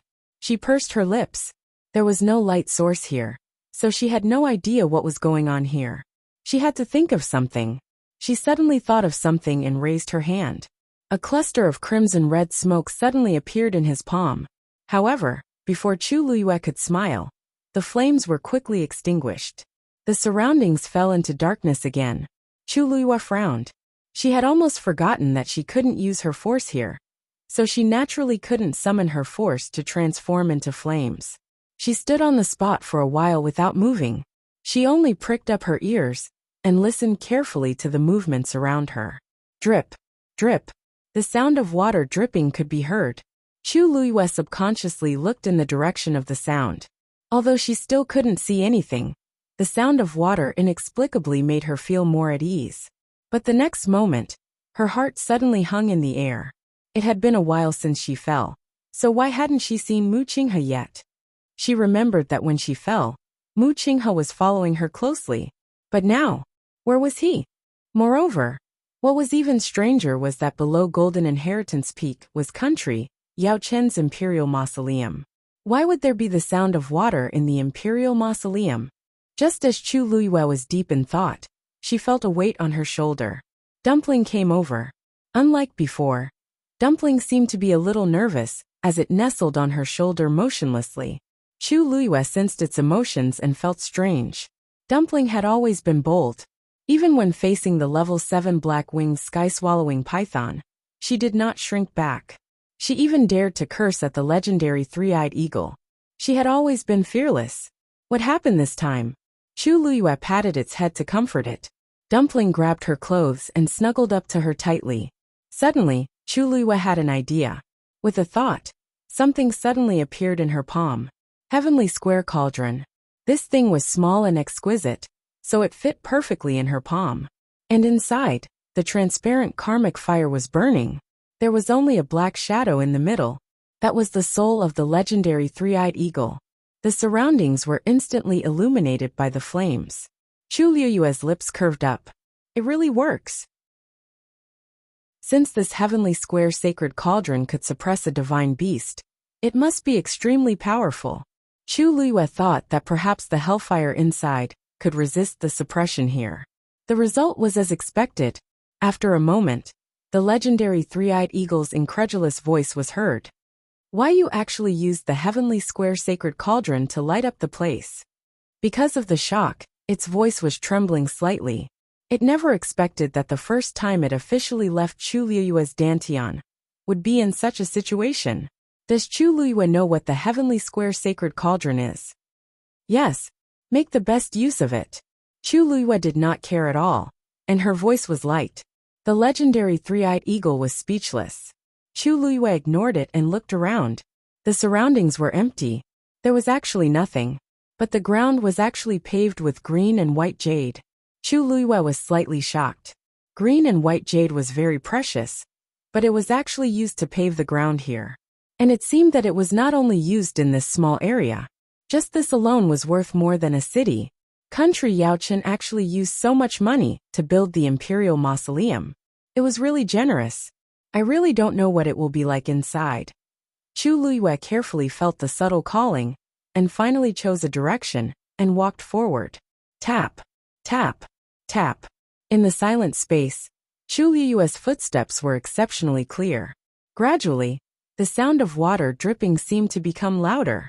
Chu Liyue held the heavenly square sacred cauldron tightly in his hand, and continued walking forward. Bang! Accompanied by a dull collision, the mace in the black-robed elder's hand finally could not withstand it and cracked. He anxiously threw the broken mace to the side, and looked at the disc that was still spinning in front of him. It was not damaged at all. His face was filled with sorrow.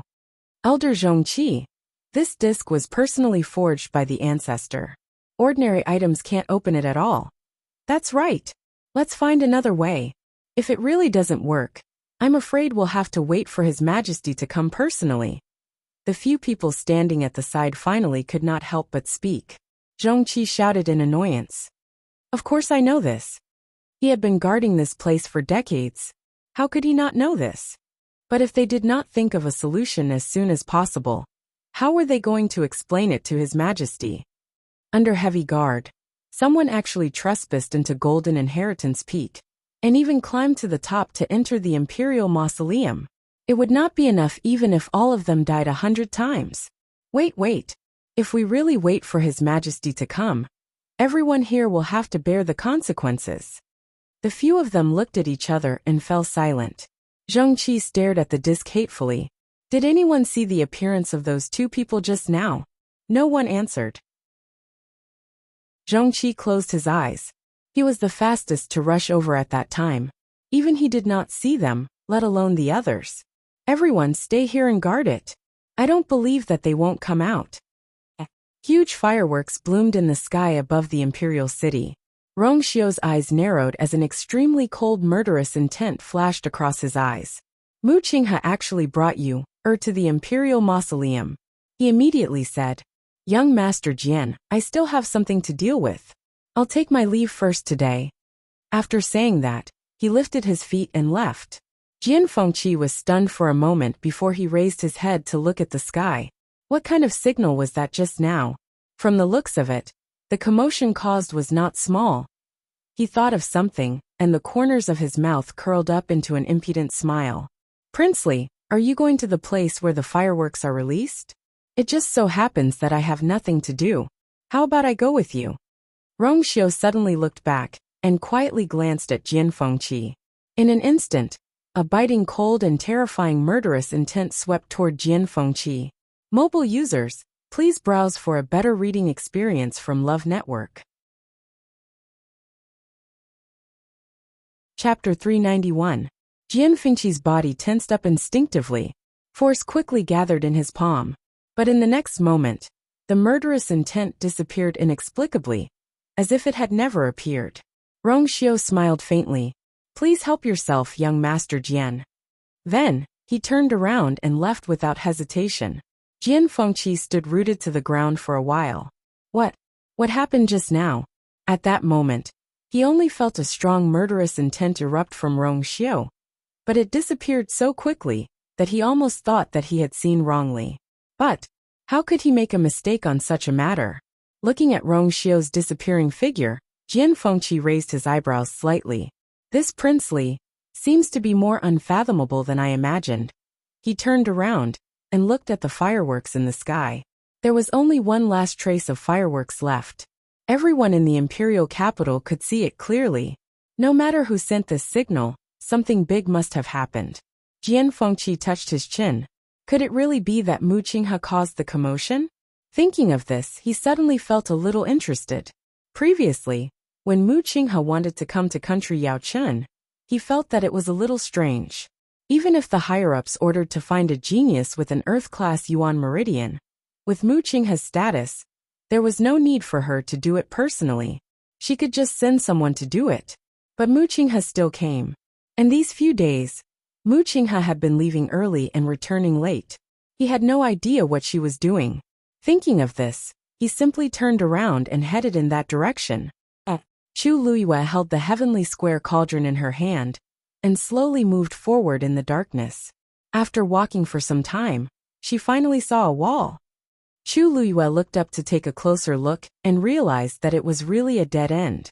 The greenish-black stone wall completely blocked the path ahead. Chu Luiyue frowned slightly. Could it be that she had walked into a dead end? However, she soon realized that the sound of water droplets was coming from the stone wall in front of her. She moved closer and saw that there was a small semicircular hole above the stone wall. A metal cylinder poked out at an angle.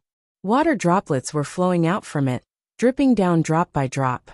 Patter, patter. In the quiet space, the sound of water droplets was particularly clear. Chu Luiyue looked down and saw a shallow groove at the bottom of the stone wall. A bay of water quietly flowed within. Chu Luiyue looked to both sides, and found that the groove extended all the way into the darkness, with no end in sight. She raised the heavenly square cauldron again. This time, she finally saw clearly that there seemed to be some kind of pattern drawn around the metal cylinder. Perhaps it was because of the passage of time, but the content on it could no longer be seen clearly. Only a vague outline was left. Chu Luiyue stared at it for a while, but he was still unable to determine what it was. He could only put it aside for the time being. The most important thing at the moment was to find a way to leave this place. Chu Luiyue knocked on the stone wall, and found that it was indeed solid and extraordinarily thick. It was definitely not something that she could break open by force alone.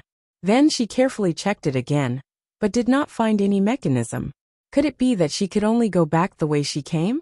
Chu Luiyue frowned. She clearly felt that there was something behind the stone wall that was attracting her. She was unwilling to give up just like that. Besides, even if she went back, how was she going to return to the top of the mountain? Not to mention that she could not fly now. Even if she could, this strange space suppression would prevent her from using it. Patter, patter. The water droplets fell at a very uniform speed. Chu Luiyue looked at the metal cylinder again. If the water was flowing out from inside, then what kind of scene was it inside? All of a sudden, Tuanzi jumped onto the metal cylinder. Chu Luiyue's eyes twitched. Dumpling, you can't bite this casually. Who knew what was going on in the Imperial mausoleum? If they rashly destroyed the stone wall, it might cause trouble.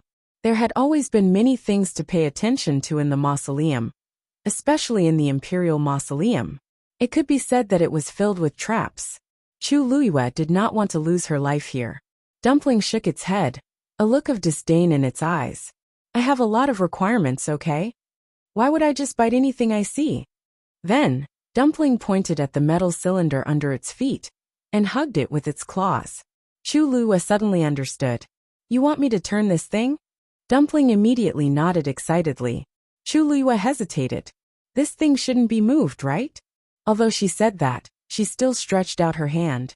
The metal cylinder was cold to the touch, and a chill instantly spread to the bottom of her heart. Chu Luiyue held her breath and focused, gently turning it. Crack. The metal cylinder actually moved. Chu Luiyue suppressed the shock in her heart, and slowly turned it along with the force. When the metal cylinder turned 180 degrees, Chu Luiyue finally heard a crisp sound. It seemed to be the sound of the built-in buckle fitting. Chu Luiyue let go of her hand, and in the next moment, on the stone wall in front of her, golden starlight suddenly appeared. Those starlight were like stars in the dark night, bright and dazzling. Chu Luiyue raised her hand to cover her eyes, but from the corner of her eye, she saw that the golden starlight gradually connected into a line. Then a huge and strange pattern was drawn. Chu Luiyue was shocked. This was clearly the blurry pattern she saw earlier. At this moment, the light lit up, and the outline gradually became clear. Chu Luiyue's heart seemed to be tightly grasped by something, and she stared at it without blinking.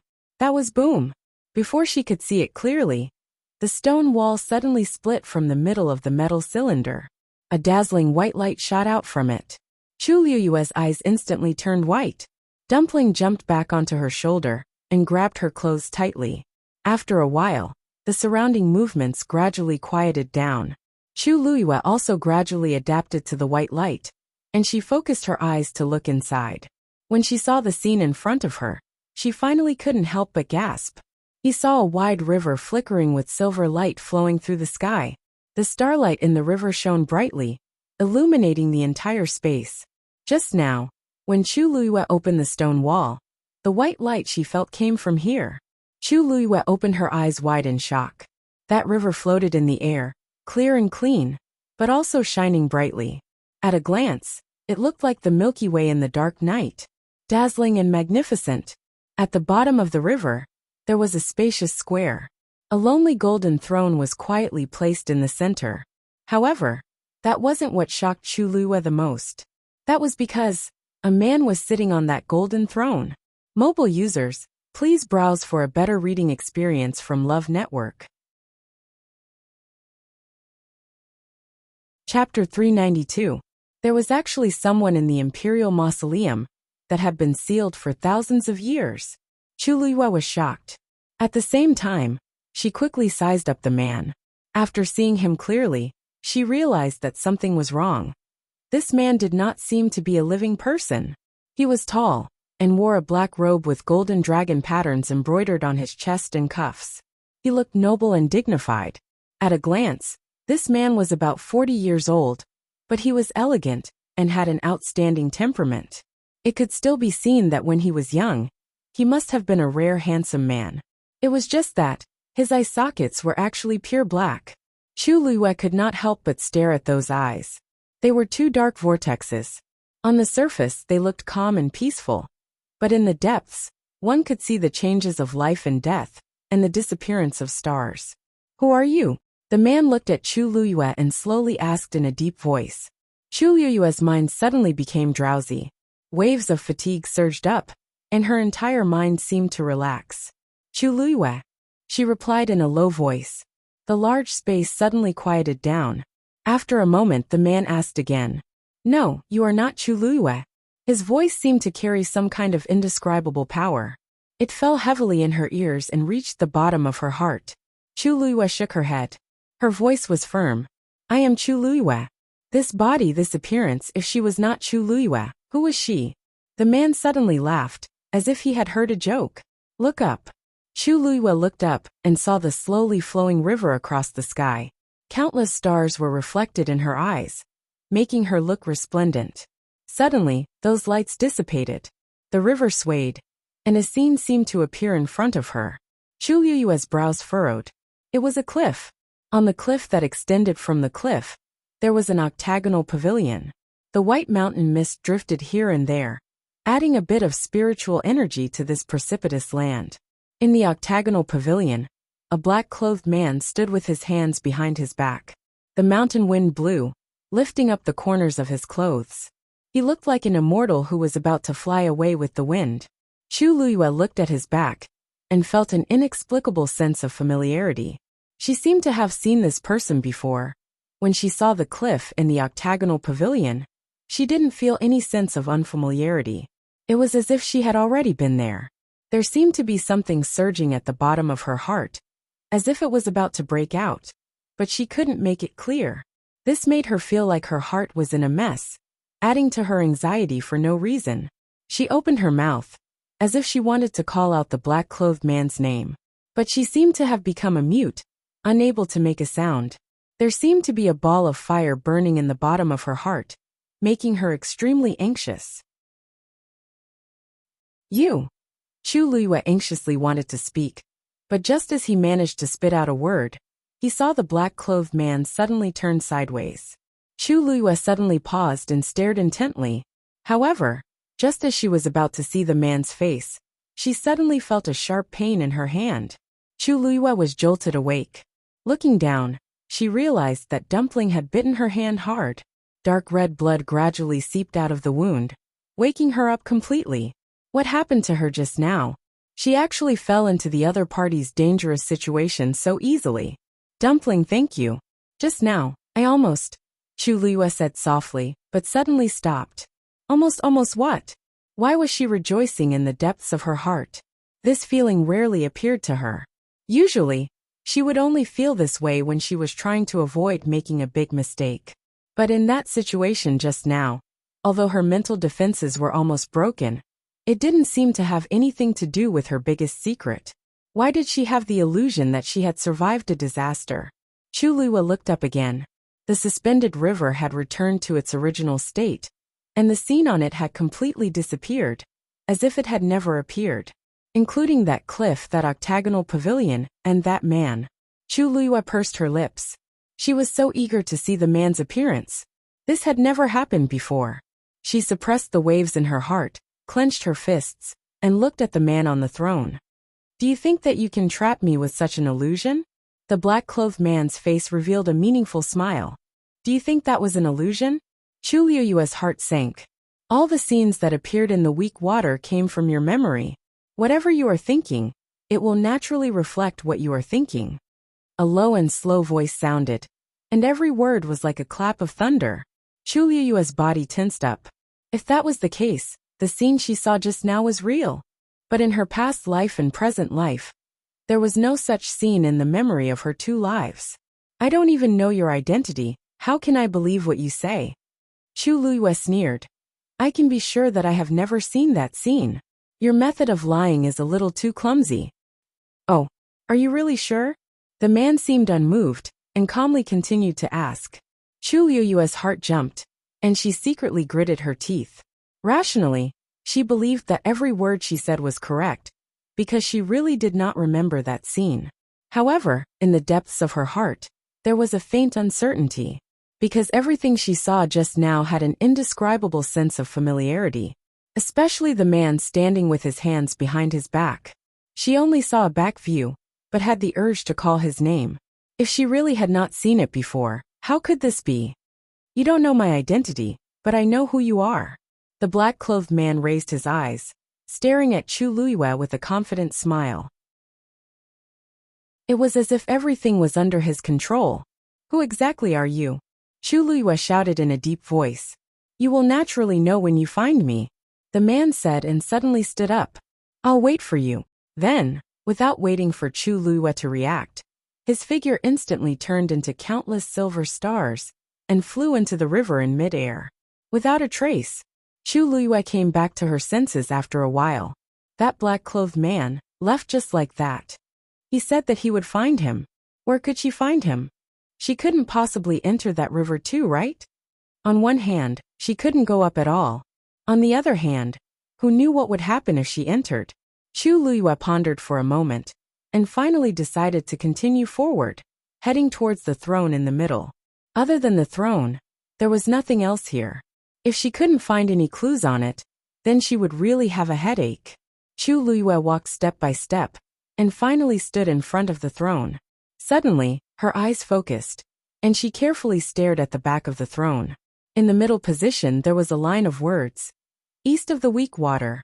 Gold. Mobile users please browse and read. A better reading experience comes from Love Network. Chapter 393.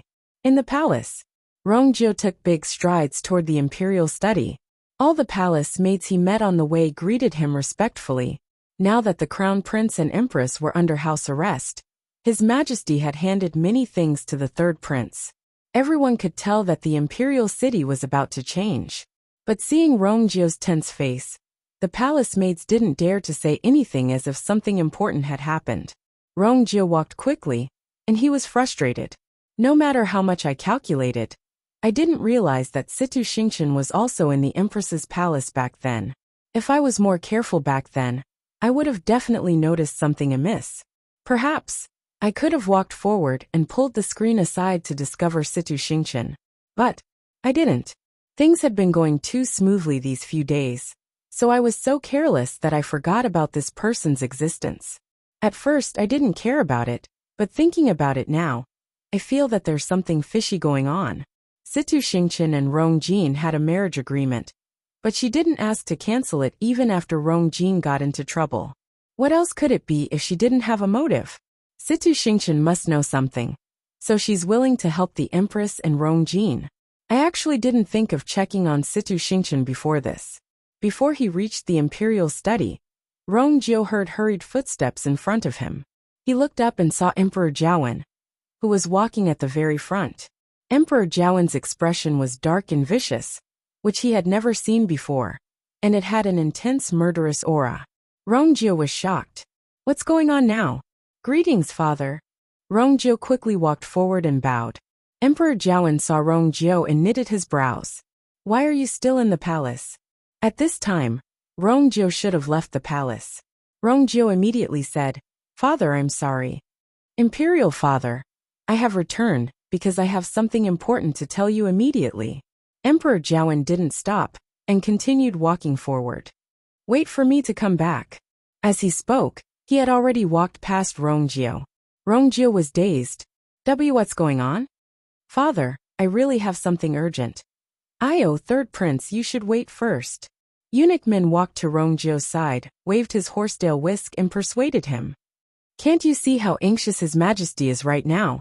In short, His Majesty is definitely not in the mood to listen to what you have to say. Please wait patiently for now.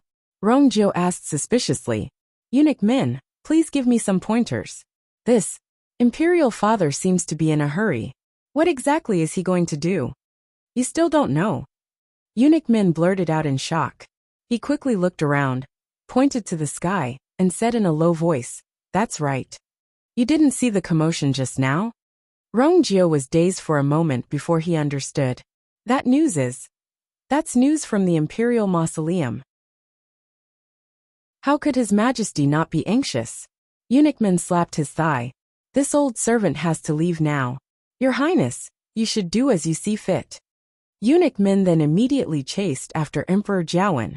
Rongjio stood rooted to the ground as his heart stirred. After his conversation with Chu Xianmin, he was filled with shock, anger, and regret. He didn't have time to think before he returned to the palace. When he walked on the road, he also noticed the gigantic firework. Of course, he knew that it was used to send messages, but he didn't realize that it was a warning from the Imperial Mausoleum, because all his attention was on Situ Xingqian. This meant that something had happened to the Imperial Mausoleum. Even though Rongjio wasn't in the Imperial City most of the time, he knew that Golden Inheritance Peak, where the Imperial Mausoleum was, had always been heavily guarded. Now that they suddenly received this news, they must have met with big trouble. It would be strange if Emperor Jiawen wasn't anxious. Just as Rongjio was thinking about whether he should go back to the Empress's palace to take a look and confirm if Situ Xingqian had gone there, Emperor Jiawen, who had just left, was stopped by someone again. This time, the person who came was a guard in armor. He rushed all the way here with a panicked expression as he directly knelt in front of Emperor Jiawen and miserably shouted, Your Highness! Your Majesty! Bad news! Emperor Jiawen felt that his head was heavily hammered and his head hurt. Bad news! Something has happened to the Imperial Mausoleum. What could be worse than this? Speak, hollered Emperor Jiawen as he was forced to stand still. That guard knelt on the floor, and his body shivered. Your Majesty, Her Majesty! Her Majesty has passed away.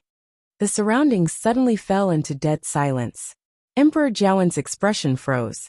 Upon hearing this, Rongjio looked up and saw that the guard was indeed the person in charge of guarding the Empress's palace. Did he just say that the Empress has passed away? An ominous feeling surged in Rongjio's heart. He hurriedly walked to that guard's side. What did you just say? Say it again. That guard was shocked by his sudden questioning as he shivered and said with a trembling voice, Her Majesty! Her Majesty! Her Majesty killed herself. Useless! Emperor Jiawen finally reacted as he harshly kicked that guard's heart. Didn't I say that no matter what, I have to take good care of the Empress? It wouldn't be enough even if the Empress died 1,000 times for what she did. However, he still had many things that he hadn't asked clearly. Now that she suddenly died, what should he do next? You! What exactly did you do? That guard endured the pain as he fearfully said, Your Majesty, we've been guarding outside the palace. Your Majesty, we've been standing guard outside, and we'll go in to check every hour. But Her Majesty actually hit the wall for some reason. When we heard the commotion, Her Majesty was already. Actually, we're also very wronged. The Empress has been in the same state for the past few days. Even if she's going through excruciating torture, she's still holding on. Who would have thought that she would suddenly kill herself? She was determined, and she hit the wall very harshly. Her face and head were all covered in blood, and her skull was about to split open. How could we have predicted this? Emperor Jiawen was already anxious because of what happened to the Imperial Mausoleum. Now that he heard this news, he felt the blood in his chest rumble as he spat out a mouthful of blood. Your Majesty, Father! Eunuch Min and Rongjio immediately gasped. Eunuch Min was originally standing beside Emperor Jiawen, and he hurriedly supported his shaky body. Your Majesty, you must take care of your body. Under the contrast of the blood at the corner of his lips, Emperor Jiawen's face looked even paler. He stared at that guard with a deadly gaze and enunciated every word clearly. Who went to the Empress's palace today? I'm certain that the Empress didn't suddenly commit suicide. There must be a deeper reason behind this. A thought suddenly flashed across Rongjio's mind. Could it be Situ Xingqian? That guard's voice trembled. Why, Your Majesty, today? Only the third prince went to the Empress's palace alone. Rongjio was shocked. He suddenly turned to look at that guard. Mobile users, please browse and read. A better reading experience comes from Love Network. Chapter 394. That guard didn't dare to look up at Rongjio, as he quickly continued speaking. The third prince entered the palace, and seemed to have an argument with the Empress. However, we didn't dare to barge in, so we waited outside. Not long after the third prince left, the Empress, Emperor Jiawen, looked at Rongjio coldly. Rongjio went to see the Empress today, and found the ink pearl. It's normal for him to fight with the Empress. But why would the Empress suddenly want to die? Could it really be related to Rongjio? Rongjio's heart sank. Emperor Jiawen is indeed suspecting me. That guard's words just now were too persuasive. He clearly did it on purpose. Rongjio boomed. Imperial Father, I can swear that this matter has nothing to do with me. Other than me, there's another person who went to the Empress's palace today. Emperor Jiawen immediately asked, who? Rongjio took a deep breath in. Situ Xingqian. Surprise flashed across Emperor Jiawen's eyes. Situ Xingqian? Why is she here? Emperor Jiawen immediately looked at that guard. Did Situ Xingqian go to the Empress's palace today? The guard shook his head. Nope. His expression was sincere, and he didn't look like he was lying. The uneasiness in Rongjio's heart intensified. He raised his voice, and his tone became much harsher as he shouted at that guard. Do you know that lying to His Majesty is a capital offense? The guard seemed to be startled and shrank back a little. I don't dare to lie to Your Majesty. Everything I said before is true. Rongjio felt suffocated. When he entered the Empress's palace, he didn't ask if anyone else came. Back then, he didn't discover Situ Xingqian in time. Now that the Empress is dead, Situ Xingqian must have left. If this guard insists, no, that group of guards all say the same thing, then I can't find any evidence to prove that Situ Xingqian was there. Suddenly he thought of something. Father, you can send someone to check the palace entrance records. Situ Xingqian must have come to the palace today. Emperor Jiawen looked at Eunuch Min. Immediately send someone to check. Yes. Then, Emperor Jiawen took a deep breath. Lock down the Empress's palace immediately. No one is allowed to come near except for me. Also seal off the news. If this gets out. He didn't finish his words, but the threat in his eyes was clear. Then, Emperor Jiawen turned around and planned to head to the Imperial Mausoleum. After taking 2 steps, his body swayed and he almost fell. Eunuch Min quickly caught her and couldn't help but say, Your Majesty, why don't you rest in the palace for a while? Your current body. Emperor Jiawen shook his head, clenched his teeth, and walked forward. What kind of place was the Imperial Mausoleum? That was the burial ground of country Yao Chen's ancestors. If something really happened that could not be salvaged, then he would become a sinner for all eternity. For so many years, the Imperial Mausoleum had never had any abnormalities. That was why the warning fireworks had frightened him so much. The death of the Empress was also a big deal, especially when there were still many unsolved mysteries. But that still couldn't be compared to the Imperial Mausoleum. Rongjio took 2 steps forward. Father, why don't I go with you? Emperor Jiawen rejected him, without even turning his head. No need. Go back and stay there. Put down the things in your hands first. When I come back, I'll settle it. Father. Rongjio still wanted to defend himself, but Emperor Jiawen clearly didn't want to hear it. Eunuch Min shot Rongjio a look, telling him not to anger His Majesty at this time. Helpless, Rongjio could only stop in his tracks and watch as Emperor Jiawen's figure disappeared in front of him. He could still vaguely hear Emperor Jiawen and Eunuch Min's conversation. Have you informed Elder Yi? Don't worry, Your Majesty. Elder Yi has already received the news, and I believe he's already heading to the Imperial Mausoleum. With Elder Yi around, you don't have to be too worried.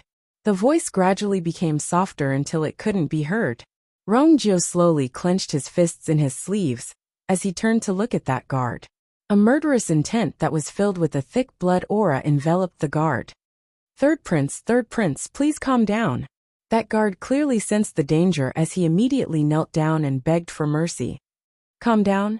Rongjio's lips curved up into a mocking smile. You framed me to this extent, and you still dare to ask I to calm down? Speak. Who told you to say this? That guard didn't admit it. Third prince, I didn't lie. And I didn't frame you. You've really misunderstood. Misunderstood? Then, Situ Xingqian going to the Empress's palace today was also a misunderstanding?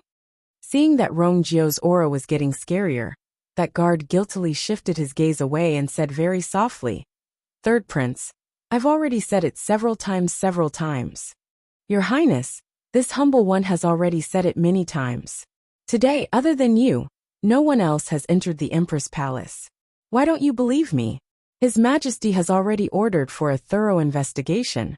If you don't believe me, you can personally ask around and see if anyone in the palace saw eldest Princess Situ enter the palace today. Won't everything be clear then? Hearing this, Rongjio suddenly reacted. No, since he dared to deny it in front of everyone, and even dared to take the initiative to ask someone to investigate, it must be because he made sufficient preparations. Or perhaps, the other party dug a hole for me to jump into. Rongjio's heart was filled with deep hatred and hatred. I didn't expect Situ Xingqian's methods to be so terrifying. Perhaps, even the Empress's death has something to do with her. Rongjio originally wanted to go to the Empress's palace to personally see what was going on, but Emperor Jiawen had already ordered him to go back, so he naturally couldn't do anything. He bent down, grabbed that guard's collar, and said word by word, Today I'll pay you back. I will remember today's score. Princely Mansion. After Rongjio got rid of Jian Fengqi, he planned to quickly rush to the Imperial Mausoleum. Yuemo followed closely behind. Seeing that he was planning to leave like this, he finally couldn't help but ask, Master, are you going to leave? Master, are you going just like this? Rongjio paused. Since something happened in the Imperial Mausoleum, many people would definitely head there, especially Emperor Jiawen.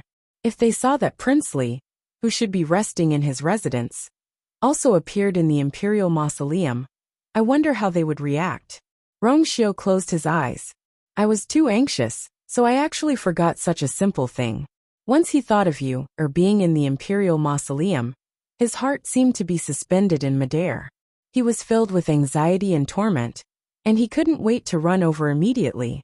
He turned around and glanced at Yuemo. Go and inform Yen Ge. He naturally knows what to do. Yes, but, Master, your side. I know what I'm doing. I understand. Mobile users, please browse and read. A better reading experience comes from Love Network. Chapter 395. Along with this loud noise, the ground around the throne actually cracked open. With the throne as the center, the cracks spread out in all directions. Then something gushed out from the cracks. Chu Luiyue looked over and realized that it was actually golden sand. Countless grains of sand that glowed with a faint golden light gushed out from the ground like spring water. However, these grains of sand didn't spread out in all directions. Instead, they gradually accumulated upwards. Chu Luiyue realized that those weren't real grains of sand, but crystal fragments. Those tiny crystal fragments gradually gathered together and formed a strange pentagonal crystal that was the size of a fingernail. And these pentagonal crystals were connected to each other and accumulated layer by layer. The thin crystals weren't all tightly connected. On the contrary, most of them were spaced apart, as if they were formed according to some strange law. Soon, a golden fence-like crystal wall appeared in front of Chu Luiyue. Not only this one, the same scene was playing out in the cracks at the side. Chu Luiyue knew that she couldn't continue to sit and wait for death. Otherwise, when the golden crystal wall accumulated, it would be several times more difficult for her to get out. She immediately stood up, intending to leave the throne. However, the moment she stood up, all the movements around her suddenly stopped. It was as if someone had pressed the button to stop time, stopping everything. Chu Luiyue paused and her expression turned serious. Then she cautiously took a step forward. Buzz! A faint buzzing sound was suddenly heard. The void in front of her suddenly rippled. Streaks of golden lines spread out like water ripples before disappearing completely. However, Chu Luiyue was greatly shocked. There was actually an additional barrier here. Moreover, from the probing just now, this barrier was absolutely not something that she could break through at her current level. She looked to the side and tried twice. Sure enough, the entire throne was shrouded in a sealed enchantment. Chu Luiyue sat back on the throne. Everything around her immediately returned to normal. The sound of fine sand flowing could be heard. The bright golden light illuminated the entire space, as if it was 100 suns. However, Chu Luiyue's heart gradually sank to the bottom. Looking around, the walls made of thin golden crystals were already taller than a person. Overall, it looked like a zigzagging maze. And she was trapped in the middle of this maze. Bang! Tuanzi suddenly jumped out and rushed straight to the bounded domain. With a muffled sound, Dumpling was bounced back. Chu Luiyue caught it with her sharp eyes. Dumpling rubbed her head. It hurts. Dumpling, are you all right? Chu Luiyue asked worriedly. Tuanzi didn't give up. She got up and flew towards the boundary again. At the same time, she opened her mouth and fiercely. Crack! The corner of Chu Luiyue's eyes twitched. This sound. Why does it sound a little wrong? Seeing that Dumpling seemed to be stuck to the barrier and didn't move at all, Chu Luiyue couldn't help but shout, Dumpling! Dumpling still didn't react, but Chu Luiyue saw that its tail trembled slightly. She became more and more worried. She reached out and grabbed Dumpling. Dumpling immediately covered its face with its claws. Chu Luiyue pushed its claws away. What's wrong, you? Her voice stopped abruptly. The human and the beast looked at each other. In order to alleviate the awkwardness, Dumpling bared its teeth and smiled. Looking at Dumpling's little white teeth that were dyed red, Chu Luiyue was silent for a moment. Did you break your teeth? Dumpling hurriedly covered its mouth and shook its head desperately. No. It was just that I bit too hard. My teeth were a little loose and I bled a little. Chu Luiyue was speechless. She sighed helplessly and patted Dumpling's head gently. Then, she looked at the faint golden barrier in front of her. She knew how powerful Dumpling's teeth were. But now, even Dumpling couldn't do anything about this barrier. With her current strength, how could she get out? Chu Luiyue frowned and pondered for a long time. She subconsciously leaned back. Her back suddenly felt a little uncomfortable. Oh right, she almost forgot that there were words on the back of the backrest. Wait. Chu Luiyue's eyes suddenly lit up. What was written on it just now? East of the weak water metal.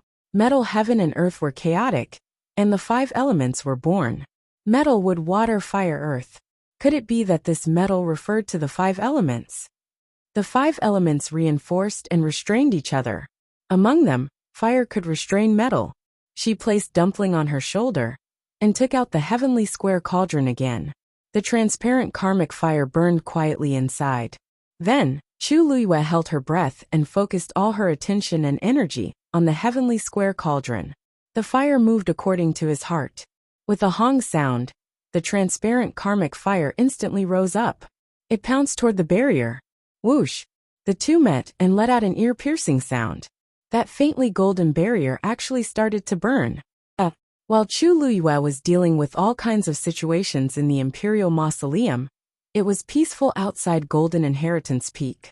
Zhongqi and the rest stood at the top of the mountain and stared at the slowly rotating circular plate with gloomy expressions. Ever since the two of them disappeared, there were no more movements. They couldn't enter the Imperial Mausoleum from this circular plate and could only watch it rotate from the side. There was nothing they could do. No one knew what the situation in the Imperial Mausoleum was like. The quieter it was, the more uneasy they felt. Suddenly, the sound of something cutting through the air was heard. Zhongqi immediately looked up. When he saw who it was, he immediately went forward happily. Old man Yi. It was Yi Zhiding. He was originally repairing Jiuyou Tower in the academy when he suddenly saw the warning fireworks. He knew that something had happened in the Imperial Mausoleum, so he rushed over. Yi Zhiding was about to speak when he saw the circular plate slowly rotating at the top of the mountain. He couldn't help but be shocked. The Imperial Mausoleum has been activated? Zhongqi's lips moved, and he lowered his head. Old man Yi, please forgive us. It's all because of our incompetence. That's why those two people took advantage of the loophole. Yi Zhiding's expression was solemn. Two people? Have you confirmed their identities? Zhongqi looked ashamed. We couldn't. They moved too quickly. By the time we discovered them, they were already at the top of the mountain and had directly activated the Imperial mausoleum. We didn't have time. Yi Zhiding was even more confused. How is this possible? Golden Inheritance Peak's barrier can't be opened without the key. How did they enter silently? Zhongqi and the rest fell silent. Yi Zhiding suddenly paused. Could it be that those two people have the key to Golden Inheritance Peak's barrier? But there's only one key, and it's always been in His Majesty's hands. Someone stole His Majesty's key. Digression. The chapter number is wrong. Mobile users, please browse and read. A better reading experience comes from AI. Net. Chapter 396. In the palace, Rongjio strode quickly towards the Imperial study. Along the way, the palace servants greeted him respectfully. Now that the Crown Prince and the Empress were under house arrest, His Majesty had delegated many tasks to His Royal Highness. Everyone could see that the situation in the capital was about to change. However, when they saw Rongjio's tense expression, they did not dare to say anything. Rongjio walked quickly, his heart full of regret. Despite all his calculations, he did not notice that Situ Xingqian was also in the Empress's palace at that time. If he had been more careful at that time, he would definitely have noticed that something was wrong. Or, if he had taken a step forward and pulled open the screen, he would have found Situ Xingqian. However, he did not. Things had been progressing too smoothly in the past few days, so much so that he had forgotten about the existence of this person. At first, he did not pay much attention to it, but now that he thought about it, he felt that there was a mystery everywhere. Situ Xingqian and Rong Jin were engaged, and even after Rong Jin's accident, he did not ask to cancel the engagement. If this was not a conspiracy, then what was it? Situ Xingqian must know something, and that was why he was willing to help the Empress and Rong Jin. Before this, he had not thought of investigating Situ Xingqian. Before he reached the Imperial study, Rongjio suddenly heard a sudden rush of footsteps in front of him. He looked up and saw Emperor Jiawen walking at the front. Emperor Jiawen's expression was gloomy and fierce, like he had never seen before. With a strong murderous aura, Rongjio was shocked. What had happened this time? Greetings, father. Rongjio quickly stepped forward and bowed. When Emperor Jiawen saw Rongjio, he frowned. Why are you still in the palace? At this time, Rongjio should have already left the palace. Rongjio immediately said, Father, I have returned because I have something important to tell you immediately. Emperor Jiawen did not stop, and continued to walk forward. Whatever it is, wait for me to come back. As he spoke, he had already passed by Rongjio. Rongjio was stunned. What was going on? Father, I really have an urgent matter. Oh, Your Highness, please wait for a while. Eunuch Min walked to Rongjio and waved the horsetail whisk in his hand, trying to persuade her. Don't you see how anxious His Majesty is? Anyway, His Majesty is definitely not in the mood to listen to what you have to say. Please wait patiently for the time being. Rongjio asked suspiciously, Eunuch Min, please enlighten me. This father seems to be in a hurry. What is he going to do? You still don't know. Eunuch Min blurted out in shock. He quickly looked around, pointed to the sky, and said in a low voice, That's right. He lowered his voice and said, Didn't you see that movement just now? Rongjio was stunned for a moment, and then understood. That news came from the mausoleum. How could His Majesty not be anxious? Eunuch Min slapped his thigh. This old servant has to leave quickly. Your Third Highness, you should do as you see fit. After that, Eunuch Min immediately chased after Emperor Jiawen. Rongjio stood on the spot, his heart pounding. After talking to Chu Xianmin, he was filled with shock, anger, and regret. He had returned to the palace before he could think of anything else. While walking on the road, he also noticed the huge firework. Of course, he knew that it was used to send a message, but because he was so focused on Situ Xingqian, he did not realize that it was a warning from the direction of the mausoleum. It meant that something had happened to the mausoleum. Although Rongjio was not in the capital, He knew that the gold pillar peak, where the mausoleum was located, had always been heavily guarded.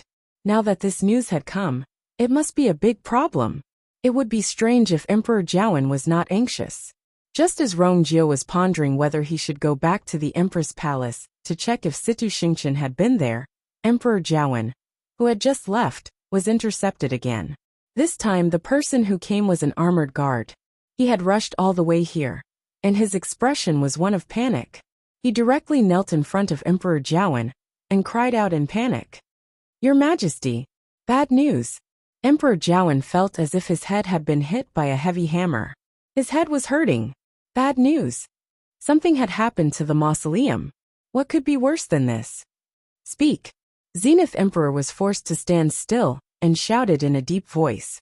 The guard knelt on the ground, his body shivering. "Your Majesty, the Empress is dead." Suddenly, there was a dead silence. Emperor Jiawen's expression suddenly froze. Rongjie heard the voice and looked up.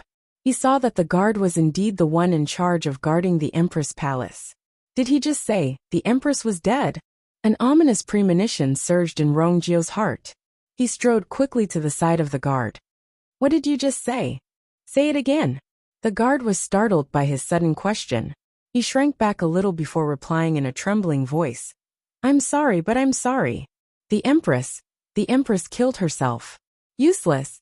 Emperor Jiawen finally reacted and viciously kicked the guard in the chest. "Didn't I say that no matter what, we must keep an eye on the Empress?" The Empress deserved to die 1,000 times for what she had done. However, there were still many things that he had not clarified.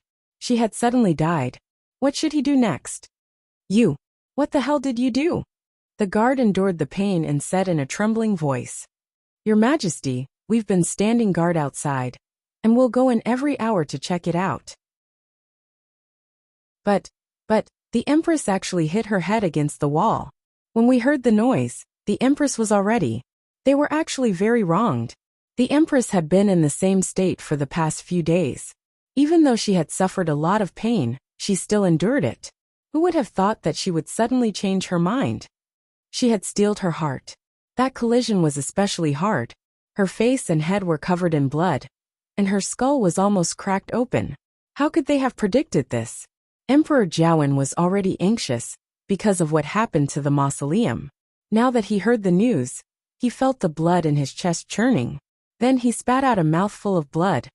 "Your Majesty!" Eunuch Min and Rongjie immediately cried out. Eunuch Min was standing beside Emperor Jiawen. He quickly held his father's swaying body. Eunuch Min, who was standing next to Emperor Jiawen, quickly supported his tottering body. "You must take care of yourself. You must take care of your dragon body." Emperor Jiawen's face looked even paler with the blood at the corner of his lips. He stared at the guard and asked, enunciating each word clearly and clearly, "Who went to the Empress's palace today?" He was sure that the Empress did not commit suicide all of a sudden. There must be a deeper reason behind it.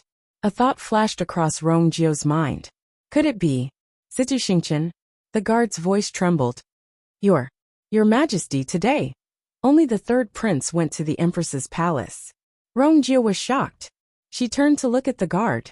Mobile users, please browse and read. For a better reading experience, please visit IAI. Chapter 397. Shoo. The clear and distant cry of a crane was suddenly heard from afar. Elder Yi and the rest turned around and saw a white crane with a black neck and red head flying toward them. It was a 5th-grade fiend, a black-necked red-crowned crane.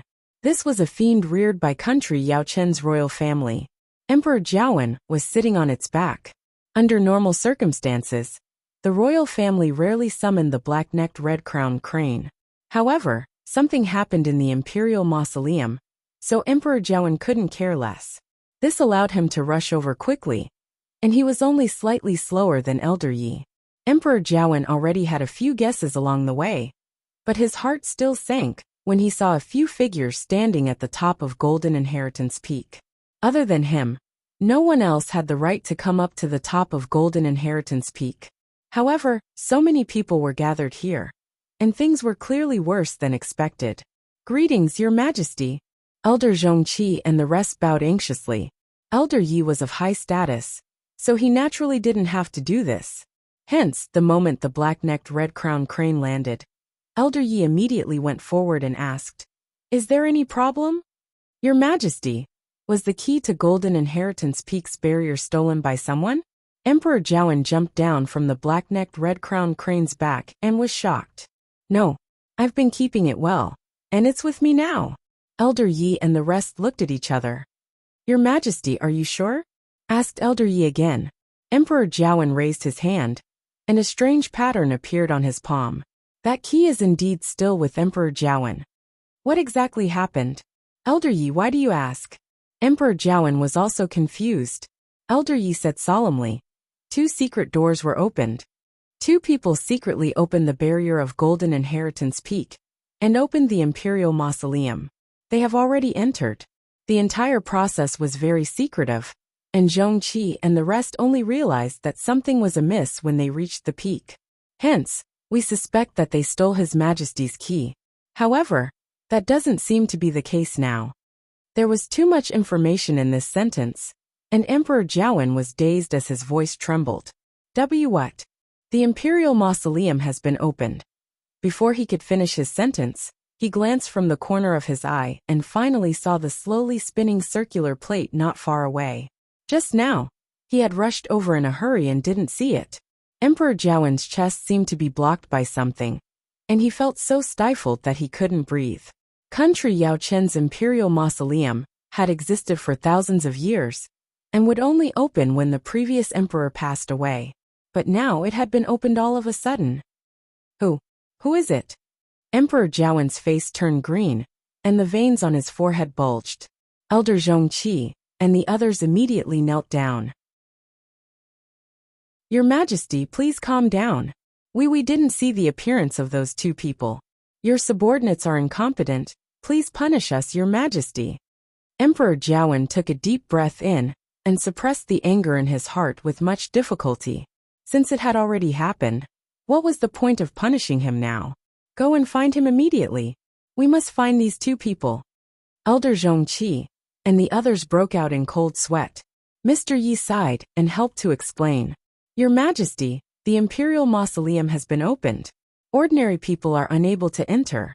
I'm afraid you'll have to do it yourself before we can enter." Emperor Zhaowen rubbed his glabella. "I forgot about this. Wait, if that's the case, how did those two people enter?" The crowd fell silent. "They can even open Golden Inheritance Peak's barrier. What else can't they do?" The other party clearly came prepared. Emperor Zhaowen also thought of this and couldn't help but feel even more frustrated. He had always sent soldiers to guard Golden Inheritance Peak, but he didn't expect someone to find a loophole so easily. "This is like slapping my face harshly." He walked to the circular plate and tightly knitted his brows. Other than when the previous emperor was buried, he had never seen this circular plate move. "I didn't expect this to happen." Emperor Zhaowen took a deep breath in and slowly raised his hand. The strange pattern appeared in his palm again. A silver light suddenly flashed on the circular plate. But very quickly, the light suddenly disappeared. Emperor Zhaowen's expression changed. "I can't open the Imperial Mausoleum anymore." In the forest outside Golden Inheritance Peak, someone was quickly moving forward. It was Situ Xingqian and Rong Jin. Rong Jin looked up and took a deep breath before he said, "I'm sorry. Golden Inheritance Peak is in front." Situ Xingqian followed his gaze and looked over. Golden Inheritance Peak was still the most eye-catching one in this undulating mountain range. It was steep and had a majestic aura. Even though they were still a distance away, they could already feel the frightening suppression. She clenched her fists in her sleeves. It turns out that the barrier outside Golden Inheritance Peak is actually this strong. This is going to be troublesome. Just as she was about to continue forward, Rong Jin suddenly called out to her. "Xingqian, hold on." Situ Xingqian turned around and saw Rong Jin staring at Golden Inheritance Peak with a stern face. "If you continue forward, you'll reach the periphery of Golden Inheritance Peak. You can't go any further." Situ Xingqian didn't understand what he meant, and her eyes were filled with confusion. Rong Jin explained, "There's a lot of guards there. There are usually many guards guarding that place. Now that something has happened to the Imperial Mausoleum, They must have sent more people. Perhaps Imperial father had already arrived. Under such circumstances, you'll definitely be discovered if you go. For your safety, just wait for me here. Situ Xingchen was stunned by his words. I tried my best to help Rong Jin escape from Crown Prince Mansion, and covered him all the way here. In the end, he actually wants me to stop here and wait for him? How can this be? Situ Xingchen forced a smile. Your Highness, don't worry. I won't cause you any trouble. The situation in front is unknown, and it might be dangerous for you to go alone. I'll go with you. Rong Jin looked hesitant. Situ Xingchen teased him softly. Your Highness, are you worried that I'll harm you when we reach there? Of course not. Rong Jin immediately retorted, but his gaze wavered as if he was guilty. I am just worried that we'll cause unnecessary trouble if we go together. After all, I'm still the Crown Prince. It's normal for me to come here when something happened to the Imperial Mausoleum. But you, Xingchen, we haven't gotten married yet. If you're discovered, I'm afraid it won't be good. Situ Xingchen sneered in her heart. Rong Jin's words are so dignified. He couldn't have forgotten that he was still under house arrest in the Crown Prince's residence, right? If he's discovered, he won't be any better than me. I just want to go there alone. Rong Jin felt that Situ Xingchen's gaze seemed to see through everything, which made him uncomfortable.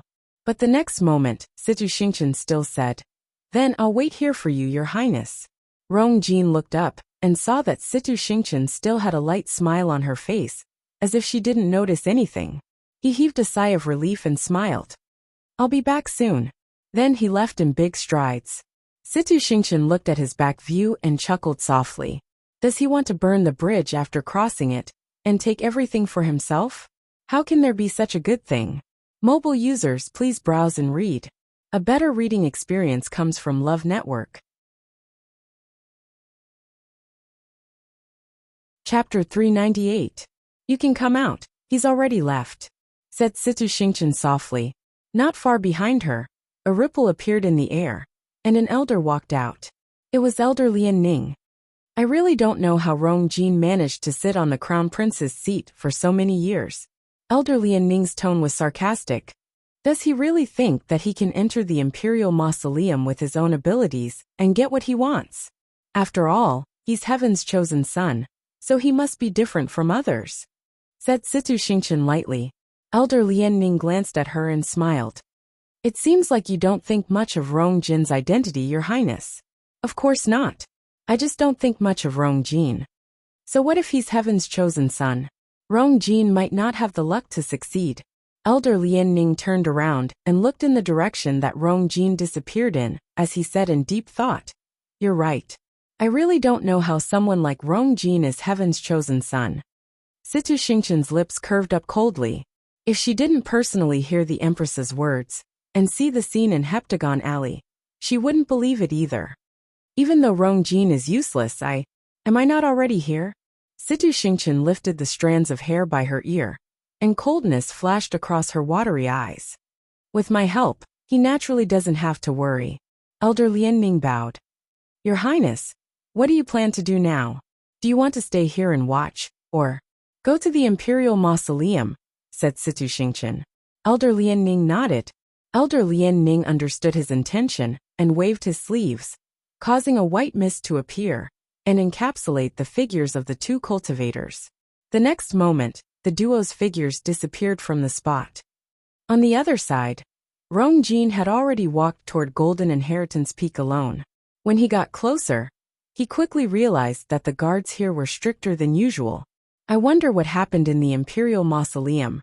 Rong Jin carefully walked forward as he thought to himself. The surroundings were silent, and the further he walked, the clearer he could hear his own heartbeat. Situ Xingchen's words kept replaying in his mind. In the Imperial tomb, there is a supreme treasure that has been passed down for thousands of years. It was said that the treasure was accidentally obtained by the ancestor of country, Yao Chun, back then.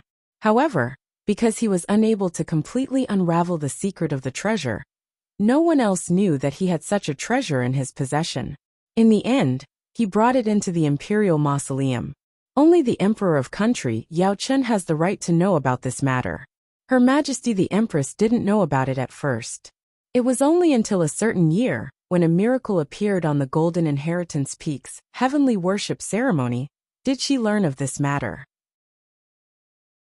Furthermore, she confirmed that Your Highness the Crown Prince is the chosen one, and that you are destined to enter the Imperial Mausoleum one day, obtain that treasure, and become its new owner. Once you obtain that treasure and decipher its secrets, you will be able to obtain heaven-defying powers. Rongjin swallowed his saliva and looked at Golden Inheritance Peak with unconcealed desire and excitement. The ability to reach the heavens. Just these 4 words were enough to excite anyone. Even though it had been a while since he heard this, Rongjin still couldn't suppress his elation every time he thought about it. He had lived for more than 20 years, but he never knew that he had such a great opportunity. Mother is too much. She actually hid it from me for so long. If I knew about this earlier, I would have come long ago. Previously, he had suffered consecutive blows, and he almost thought that he had no hope of turning things around. Who would have thought that he had such a trump card? Thinking of this, Rongjin actually felt dissatisfied with the Empress. Since I'm the chosen one, why didn't Mother tell me earlier? Why did she have to wait until today to tell me, when I'm in such a desperate situation? Coincidentally, something happened to the Imperial Mausoleum, so it was even more inconvenient for me to enter the Imperial Mausoleum silently. Go over there and take a look. The rest of you, follow me. Suddenly a group of people walked over. Rongjin immediately hid his figure carefully, and he even hid his aura. At this point, a crane's cry came from the sky. Rongjin knitted his brows. Father is already here? This is even more troublesome. If Situ Xingqian came with me, she might have been able to lure these people away. However, this was just a thought. If he did it again, he would still leave Situ Xingqian there. He had always been suspicious, and the matters involved were so important. No matter what, he wouldn't be at ease with her following him. After waiting at the same spot for a while, and confirming that the patrolling guards had left, he then carefully moved forward. Just like this, even though it was a dangerous journey, Rongjin still successfully reached the foot of Golden Inheritance Peak. Looking at the barrier in front of him, and feeling the strong suppression, Rongjin's mouth turned dry, and he couldn't help but nervously lick his lips. Then he took out a box and softly muttered, "Mother, I'm sorry. Mother, you must help me this time." After saying that, he carefully opened the box. An engraved jade seal lay quietly inside. He picked up the item, and slowly injected a stream of force into it. Stars gradually lit up on the seal.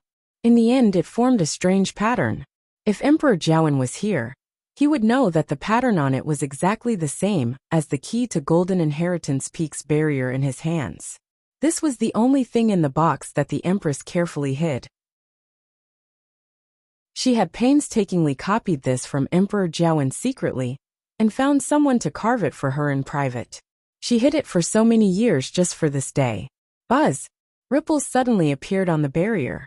Then an entrance appeared in front of Rongjin.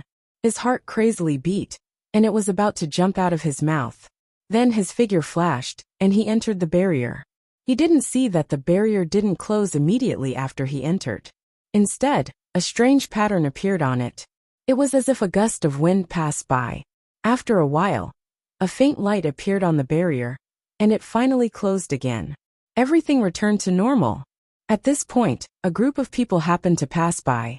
Seeing that the barrier was perfectly fine, they didn't stop and continued forward. In the Imperial Mausoleum, Chu Liyue sat on the throne. The golden walls in all directions had been stacked up high. Finally, they stopped when they were about to touch the river. The entire space seemed to have frozen, and only the barrier around Chu Liyue was crazily burning.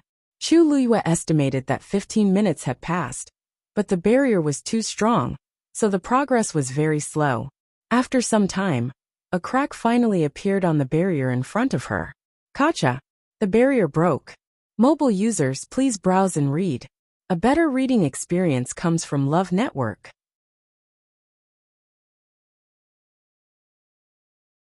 Chapter 399. After making the first breakthrough, the rest of the matters progressed much more smoothly. The surrounding barrier that was suffused with a faint golden color was like ice. Under the burning of the transparent hellfire, it quickly melted.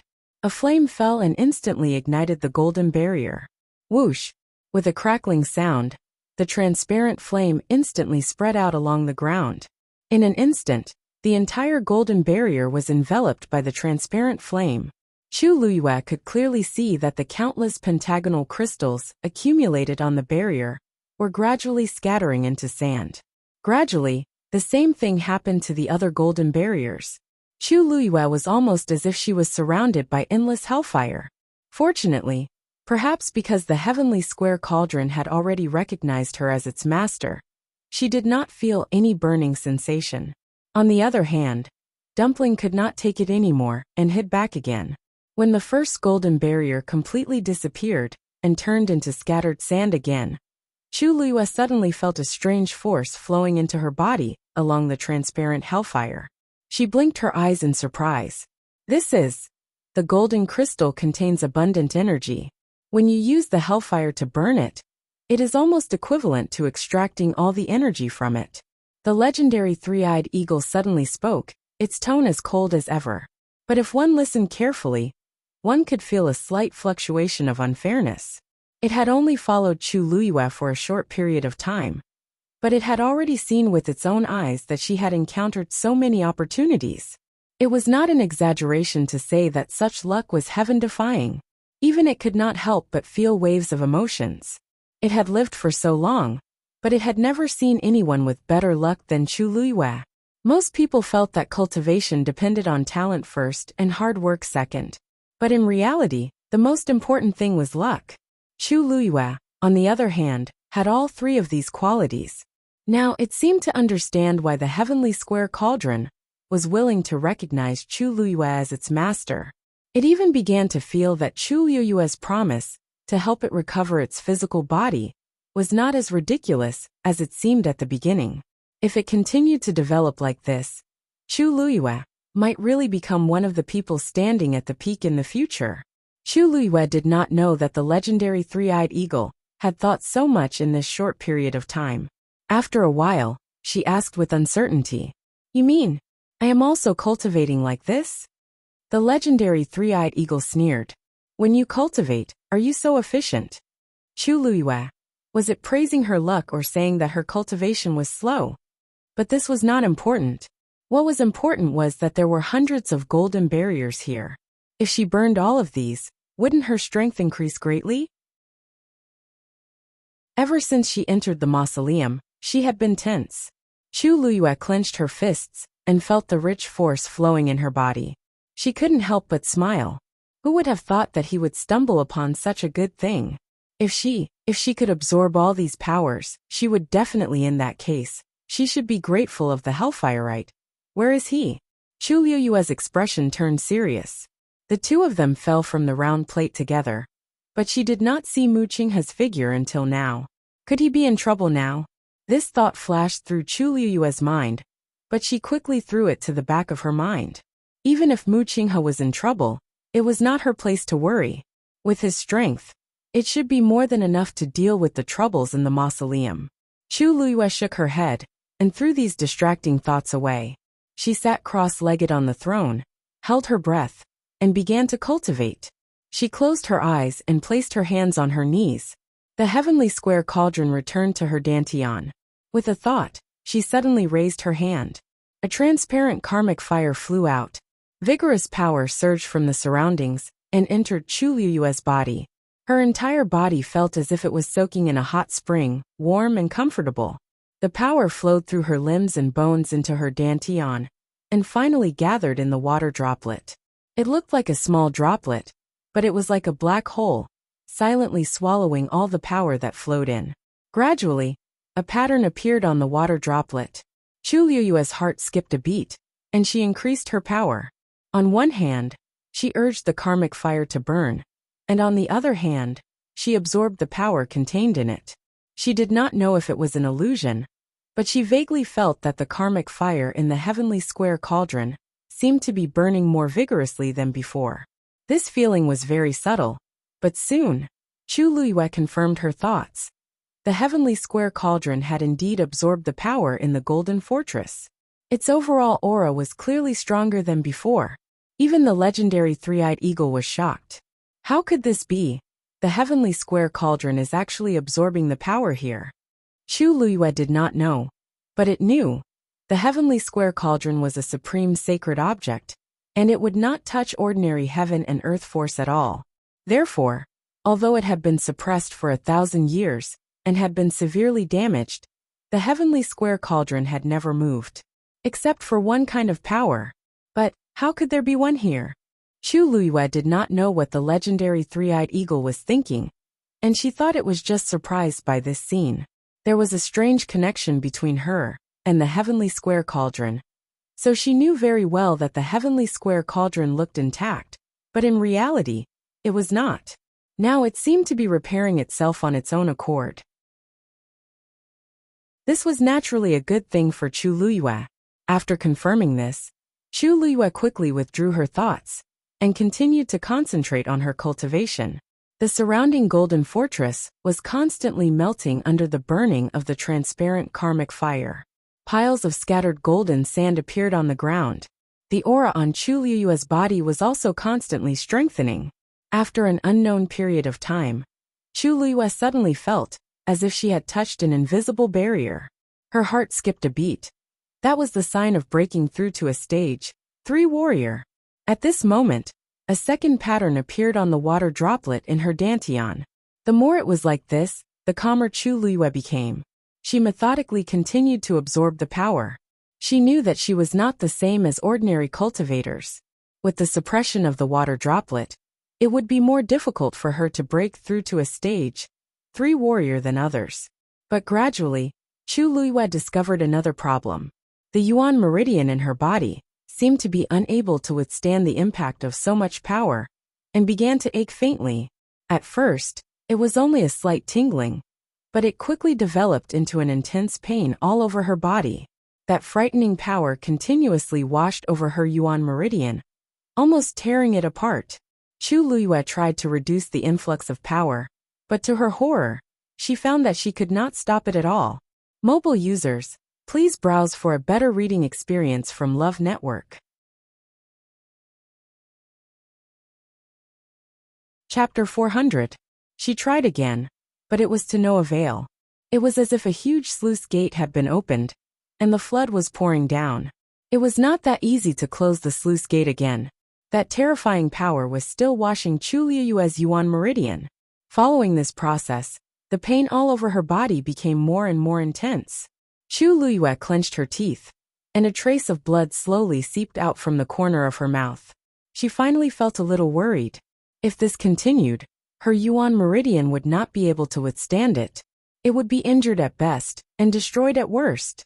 Chu Luyue did not want her yuan meridian to be damaged again. Legendary three-eyed eagle, do you have any ideas? In a moment of desperation, Chu Luyue did not care about anything else. The legendary three-eyed eagle also realized that something was wrong, but when it heard Chu Luyue's words, its reply was even colder. You are the owner of the heavenly square cauldron. If even you can't control it, how can I? It was trapped inside. Although it did not want to admit it, in this aspect, it was indeed incomparable to Chu Luyue. Chu Luyue's heart slowly sank. Was she really going to sit here and wait for death? The heavenly square cauldron is not the only thing you can't control, right? The legendary three-eyed eagle's words immediately woke Chu Luyue up. She carefully sensed it, and shockingly realized that she could not stop the process. On one hand, it was because of the heavenly square cauldron. On the other hand, it was because of the water droplet in her body. Whether it was the heavenly square cauldron or the water droplet, they both seemed to desire the power of the golden fortress. Hence, they were constantly absorbing it. She wanted to stop, but she was being attacked from both inside and outside. Chu Luyue clenched her fists, and her body tensed up. This was not the first time she could not control the water droplet. No, it should be said that from the beginning until now, she had never been able to take the initiative. She finally could not hold it in anymore. She clenched her teeth, and shouted at the water droplet in her heart. Hey! You should at least consider my life. Although she wanted to break through, She did not want her body to explode and die. The two lines on the water droplet swayed slightly. For some reason, Chu Luyue actually felt a trace of disdain. In the next moment, a tiny water droplet flew out from it. With a bang, it transformed into a myriad of splashes and flew towards Chu Luyue's limbs and bones. Chu Luyue suddenly felt that this scene was somewhat familiar. Wait a minute. Didn't she experience the same thing when she repaired her Yuan Meridian? At that time, it was because of this extra step that she was able to obtain the Daijing Yuan Meridian. Chu Luyue's heartbeat suddenly quickened. Immediately after, she could clearly feel those tiny water droplets fusing into Chu Luyue's Yuan Meridian. Faint starlight appeared clearly. As expected, the pain in that area instantly disappeared. Chu Luyue subconsciously held his breath. This water droplet was indeed able to temper the Yuan Meridian. Very quickly, the Yuan Meridian in her entire body had been thoroughly nourished. It became even more lustrous and tough. The pain from before had completely disappeared, and the energy from the outside had begun to surge into Chu Luyue's body at an even faster speed. Chu Luyue felt the Yuan Meridian in her body, and her heart was beating wildly. In fact, the Daijing Yuan Meridian was also divided into 3 grades: upper, middle, and lower. Although she also had the Daijing Yuan Meridian before, it could only be considered as lower, and barely reached the threshold of the Daijing Yuan Meridian. But now, she could clearly feel that her Yuan Meridian had become stronger than before. If she continued to temper it, perhaps she would one day possess the Tianjin Yuan Meridian again. Suddenly, Chu Luyue had an idea. She controlled the force that had just surged in and struck towards her dantian. Crack! A soft sound rang in her mind. On the round and clear water droplet, the third line slowly appeared. Rank 3 Warrior. Digression, there will be a small supper later. Mobile users, please browse and read. A better reading experience comes from Love Network. Chapter 401. When the third line appeared, Chu Luyue suddenly felt her entire body's Yuan Meridian brighten up. She had really broken through to the medium level of the Daijing Yuan Meridian. Everything happened too quickly. Chu Luyue did not even have time to react. She only felt her body fill with power. Something was surging in her chest, causing her to unconsciously look up to the sky and roar. A ferocious and crazy power spread out from her body. Boom! Boom! Boom! Beams of energy surged in all directions. The transparent karmic fire exploded one after another, instantly destroying the remaining golden barrier. Golden sand flew. There was a sudden movement above her head. Chu Luyue looked up and saw the floating river above her head suddenly flow faster. Gradually, a vortex actually appeared in the centermost position. Chu Luyue suddenly had a premonition. The next moment, her body flew up uncontrollably. She disappeared into the whirlpool. After Chu Luyue's figure completely disappeared, the entire space fell silent again. Moments later, the golden sand on the ground began to slide back along the cracks. The lonely throne suddenly shattered. It turned into countless fragments and was completely annihilated. On the other side, although Chu Luyue was forced into the whirlpool, she did not feel any discomfort. The water flow was slow and gentle, as if it did not have any offensive power. However, the heavy power contained in it made Chu Luyue not dare to let down her guard. She looked around and realized that she was in the middle of the river. However, there seemed to be a transparent barrier around her that blocked everything. After looking for a while, she only had one word in her heart to describe the current scene: dazzling. At this moment, she could clearly see that the bright silver spots in the river were actually pentagonal sequins.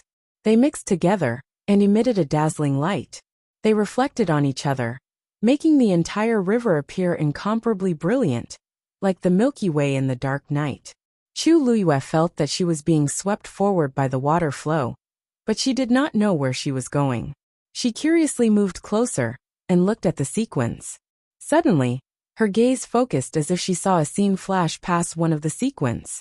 However, the sequins quickly floated away, and Chu Luyue could not see it clearly. Her heart skipped a beat as she looked at the other sequins. After a while, she saw a figure appear on one of the sequins. Unfortunately, The sequins seemed to be covered by a layer of gauze, and the figure's appearance could not be seen clearly. Chu Luiyue stared at it for a while, but still could not see it clearly. She suddenly recalled the previous scene. When the man in the black robe appeared and told her to look up, she saw that strange yet familiar scene. Could it be related to these things? Just as Chu Luiyue was thinking about this, her eyes lit up. A surge of power came from behind her and lifted her up. Her body finally jumped out of the river. He landed on a piece of land. When she stabilized herself, she was shocked. This was actually a lake. The water was clear and calm. The water at the edge of the lake in front of her. There was a huge golden dragon's head. At this moment, silver river water flowed out of it quietly and poured into the lake. She seemed to have come in from there just now. Chu Luiyue looked back and her pupils constricted. At this moment, she was actually standing on a square platform built in the middle of the lake. Mobile users, please browse for a better reading experience from Love Network.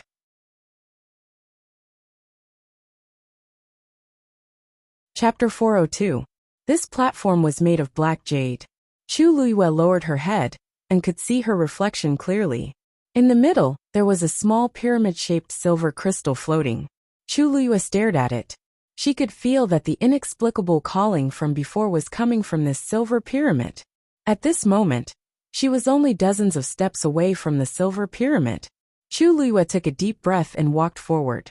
Her footsteps echoed in the entire space. Chu Luiyue could even hear the sound of water flowing slowly into the lake behind her. No, not just behind her. There were also other directions.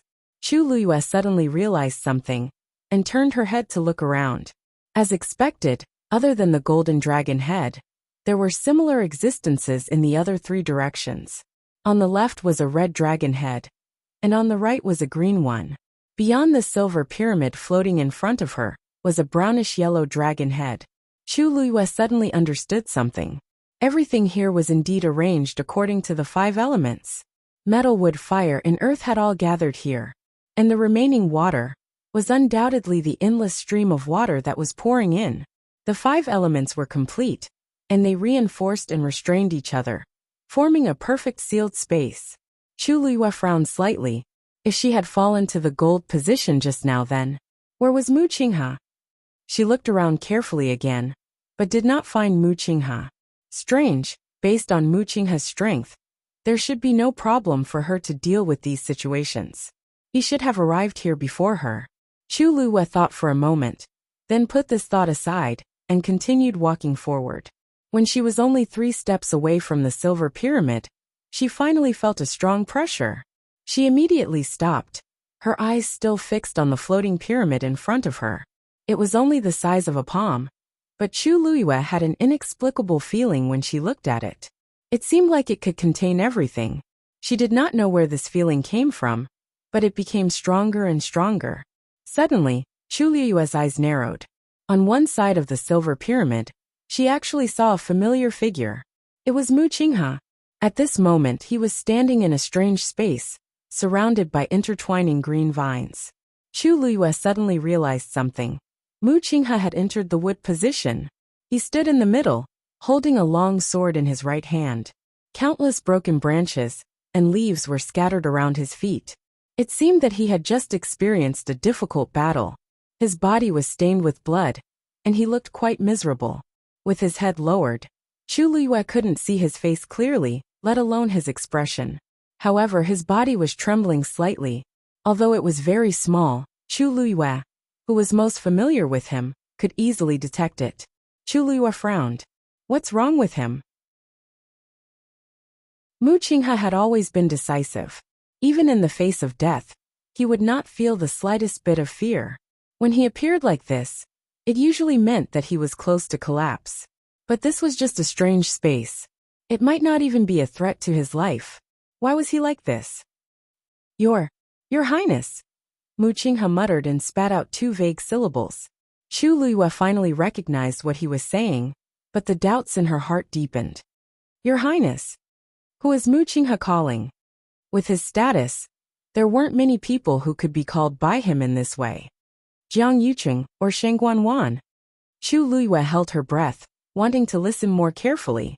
However, Mu Qinghe did not speak again, but suddenly raised the hand holding the sword. Chu Liyue suddenly sucked in a breath of cold air. She widened her eyes in horror.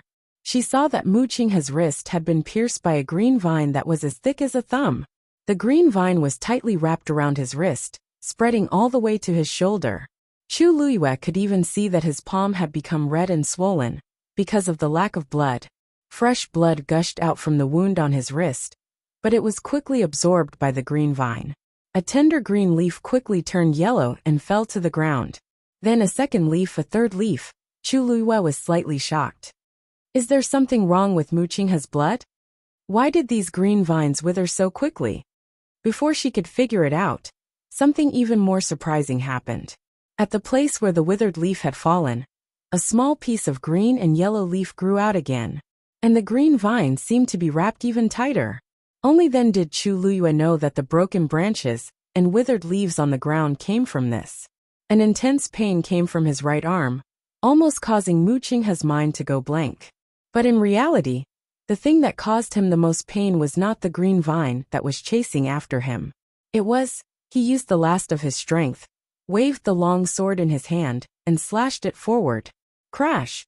The ferocious sword aura caused all the withered branches and withered leaves on the ground to fly up. It even completely split the green vine on the wall in front of him from the middle. But the green vine was spreading very quickly.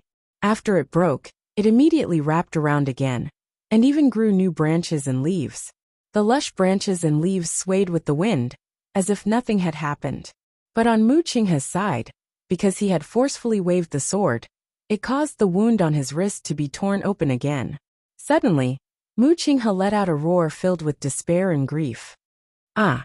Chu Liyue's heart skipped a beat when she saw this. What was Mu Qinghe doing? Was he trying to break out of the green vine? But if that was the case, why did his emotions become like this? It was as if there was something buried in his heart for too long. Plop! Mu Qinghe's voice gradually became softer, and finally, he knelt on the ground. And the sword in his hand also fell to the ground powerlessly. The space fell into a terrifying silence. The green vines around them were full of vitality. But Mu Qinghe, who was in the center, was shrouded in a strong aura of loneliness and madness. Chu Liyue had never seen him like this. After a while, Mu Qinghe finally raised his face. Chu Liyue covered her mouth. Mu Qinghe's face was actually full of tears. Despair, loneliness, anger, sadness, regret. Chu Liyue did not know how to describe Mu Qinghe at this moment. He was like a trapped beast in a desperate situation. He had followed her around for so many years, but she had never seen him cry. It was as if a giant hammer had smashed heavily into Chu Liyue's heart. Perhaps it was because of the silver pyramid, but Chu Liyue could clearly see his face, and even his eyes. For a moment, Chu Liyue almost thought that Mu Qinghe was looking at her. "Your Highness!" Blood flowed from the corner of his mouth as he muttered softly with undisguised nostalgia and dependence. Chu Liyue's heart skipped a beat. He was actually calling her. Mobile users, please browse for a better reading experience from Love Network. Chapter 403. Chu Liyue could not be mistaken. Mu Qinghe was definitely calling her. In an instant, Chu Liyue's heart was filled with complicated emotions. Surprise, relief, doubt, expectation, apprehension. She did not know how to describe her feelings at this moment, because she had never thought that Mu Qinghe would call her in such a tone. It was just like when she had just brought back that shabbily dressed young man. He did not know anything, and could only beg her in embarrassment. "Your Highness, what is this? Your Highness, why? Your Highness, will I really not cause you trouble? Your Highness." Chu Liyue still remembered how he looked when he said those words. At that time, she actually liked to see him embarrassed and distressed. Those people in the palace were all very shrewd. When they treated her, they were always eager to please her, but also cold and indifferent. At that time, she thought that Mu Qinghe was different from others. She always thought that he truly and completely trusted and relied on her. Mu Qinghe also once said that he would be loyal to her forever, and give her everything, not just his life. It was also because of this that Chu Liyue treated him with more patience and tolerance than others. But later, Chu Luyue clenched her fist and unconsciously bit down. The sharp pain made her sober. Chu Luyue shook her head violently, trying to clear those memories. However, the more she tried to clear them, the clearer the images in her mind. Compared to Mu Qinghe's tear-stained and sorrowful face, Chu Luyue only felt that it was extremely ironic. Her lips curved into a self-mocking smile. Mu Qinghe, when you knew that Shang Guanyu died, did you feel as sad as now? Or did you already know what was going to happen? Chu Luyue closed her eyes. When she opened them again, her eyes had regained their calmness.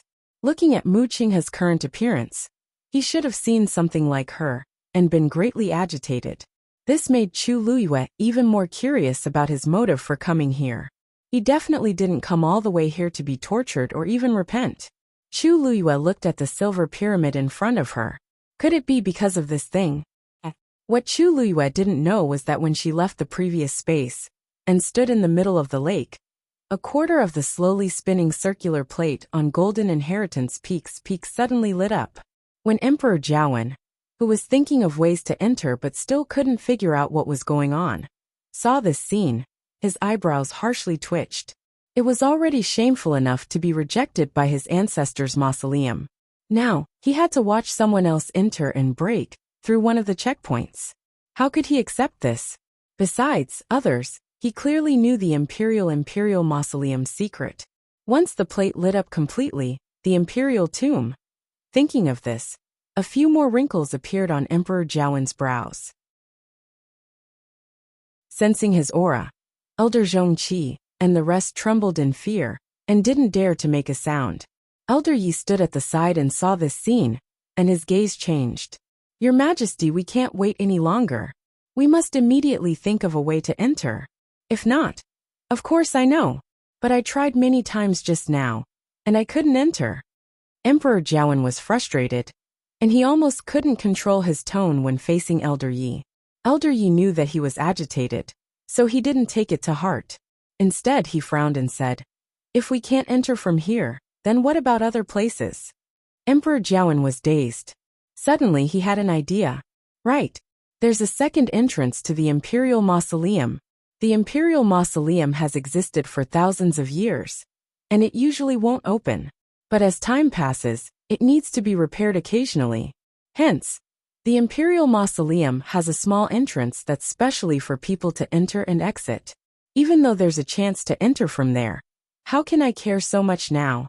Emperor Jiawen immediately said, "Elder Yi, please come with me." Now that the Imperial Mausoleum has been broken into, and the other party's abilities are unpredictable, I feel more at ease with Elder Yi accompanying me. Elder Zhongqi was about to ask to go together when Emperor Jiawen coldly and quickly ordered, "You guys continue to guard here. If there are any abnormalities, immediately inform me. If those two people come out from here, you have to catch them no matter what." Elder Zhongqi and the rest could only hurriedly agree. Emperor Jiawen jumped onto the black-necked red-crowned crane's back again, and with a thought, they flew to the middle of the mountain. Elder Yi turned around and stared at the circular plate. For some reason he felt slightly uneasy, but then he turned around and followed Emperor Jiawen. The duo's figures quickly disappeared from the top of the mountain. At the same time, Rong Jin had already silently climbed to the middle of the mountain. Emperor Jiawen and the rest were at the top of the mountain, but he didn't dare to walk up the stairs as he was worried that he would expose himself. Hence, he chose to find his way up through the lush forest. Even though it was much slower this way, and he would be scratched by the sharp rocks from time to time, it was still safer. Besides, he didn't plan on going to the top of the mountain. From what he knew, there was a small entrance at the middle of Golden Inheritance Peak. He was prepared to enter from there. The surroundings were silent, and Rong Jin could hear his own breathing and heartbeat. The climb up was very dangerous, and it used up quite a bit of his energy. However, his heart was still filled with excitement and anticipation, and he didn't feel tired at all. As long as I can get the treasure in the Imperial Mausoleum, there's nothing for me to be afraid of. Even Imperial Father would not be able to stop him. Relying on this belief, Rong Jin actually climbed up the steep mountain. When he counted half of the total number of steps, He finally stopped and started to walk horizontally to search for the small entrance.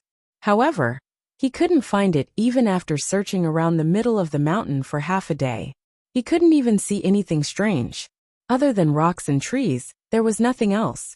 Rongjin gradually became anxious. If I can't find it, shoo. Suddenly, a distant cry was heard. Rongjin's heart suddenly rose. He looked up. The black-necked red-crowned crane was flying over. Who else could it be but Imperial Father sitting on its back? Elder Yi was following behind it not far away. Rongjin was very anxious, as he hurriedly found a huge rock, and carefully hid his figure. Then, Emperor Jiawen and Elder Yi landed on a small piece of empty land, not far away from him. Emperor Jiawen sighed. It's here. Elder Yi lightly nodded, but he suddenly noticed something as he looked in Rongjin's direction. At that moment, Rongjin's heart almost stopped beating. He didn't notice a slight ripple covering him. Emperor Jiawen saw that Elder Yi's expression was amiss, and he couldn't help but ask, Elder Yi, why are you here? Elder Yi, what's wrong? Suspicion flashed across Elder Yi's eyes as he shook his head. Nothing. I saw wrongly. Emperor Jiawen nodded in understanding and didn't take it to heart. He looked serious as he raised his hands. Buzz. Mobile users, please browse and read. A better reading experience comes from Love Network.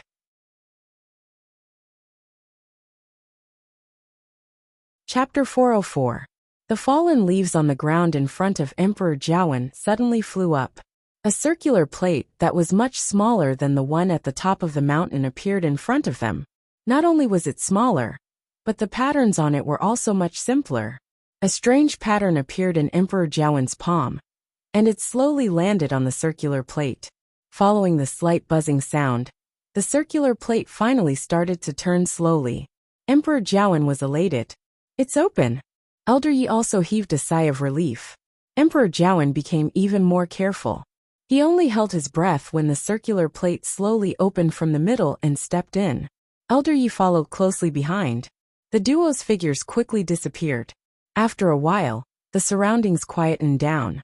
Seeing that the circular plate was about to close, Rongjin, who was hiding in the dark, immediately rushed forward. How can I miss such a great opportunity? Luckily, he was fast enough and entered before the circular plate closed. The moment he stepped in, he felt that he had stepped on a layer of stone, and the surroundings instantly fell into darkness. Rongjin actually felt a little lucky. Even though it was hard to see the surroundings clearly, it also prevented Emperor Jiawen and Elder Yi from discovering him. Forget about Emperor Jiawen, but Elder Yi was very strong. If he wasn't careful, he might be exposed. He secretly came this time, so he naturally didn't dare to make a big fuss. Once he was discovered, the consequences would be dire. Only when he obtained that supreme treasure would he have more confidence. Rongjin waited at the same spot for quite some time, until the duo's footsteps gradually disappeared. After confirming that they were far enough away, he finally lifted his feet. Even though he couldn't see anything clearly, he heard the duo's movements, and felt that this seemed to be a staircase that led downwards. Rongjin felt around for a while, and wanted to hold onto the wall to walk, but he quickly felt a sharp pain in his palm. He was shocked as he then realized that there was indeed a wall beside him, but it was embedded with sharp nails. His hand was accidentally cut, and blood flowed out. Helpless, he could only randomly tear a piece of cloth from his clothes and wrap it tightly around his injured hand. This time, he didn't dare to casually touch the things at the side, and could only walk down even more carefully. When Emperor Jiawen and the rest entered the Imperial Mausoleum, Chu Luiyue, who was standing in the middle of the lake, saw this scene from a mirror in the pyramid. She raised her eyebrows slightly. She didn't expect there to be another entrance to the Imperial Mausoleum. But Emperor Jiawen came later than I expected. Mu Qinghe and I have already been here for quite some time, yet Emperor Jiawen is only here now. Furthermore, he came from such a secluded entrance. Of course, she didn't know that Emperor Jiawen and the rest had waited at the top of the mountain for a long time, and finally came in through this path. For some reason, Chu Luiyue could see everything clearly even though the path they were on was very dark. He could even clearly see Emperor Jiawen's anxious gaze. Chu Liyue's gaze shifted slightly and landed on Elder Yi. She rubbed her forehead, feeling a headache coming on. I'm not worried if Emperor Jiawen comes, but Elder Yi actually came too. This was a bit difficult. I can't let them get here. As Chu Liyue thought this, he suddenly saw Rong Jin following behind them. She raised her eyebrows. This person actually came as well? And from the looks of it, he seemed to have followed them here in secret. That's right. He's been under house arrest at Crown Prince Mansion recently, so he naturally can't let Emperor Jiawen find out that he's here.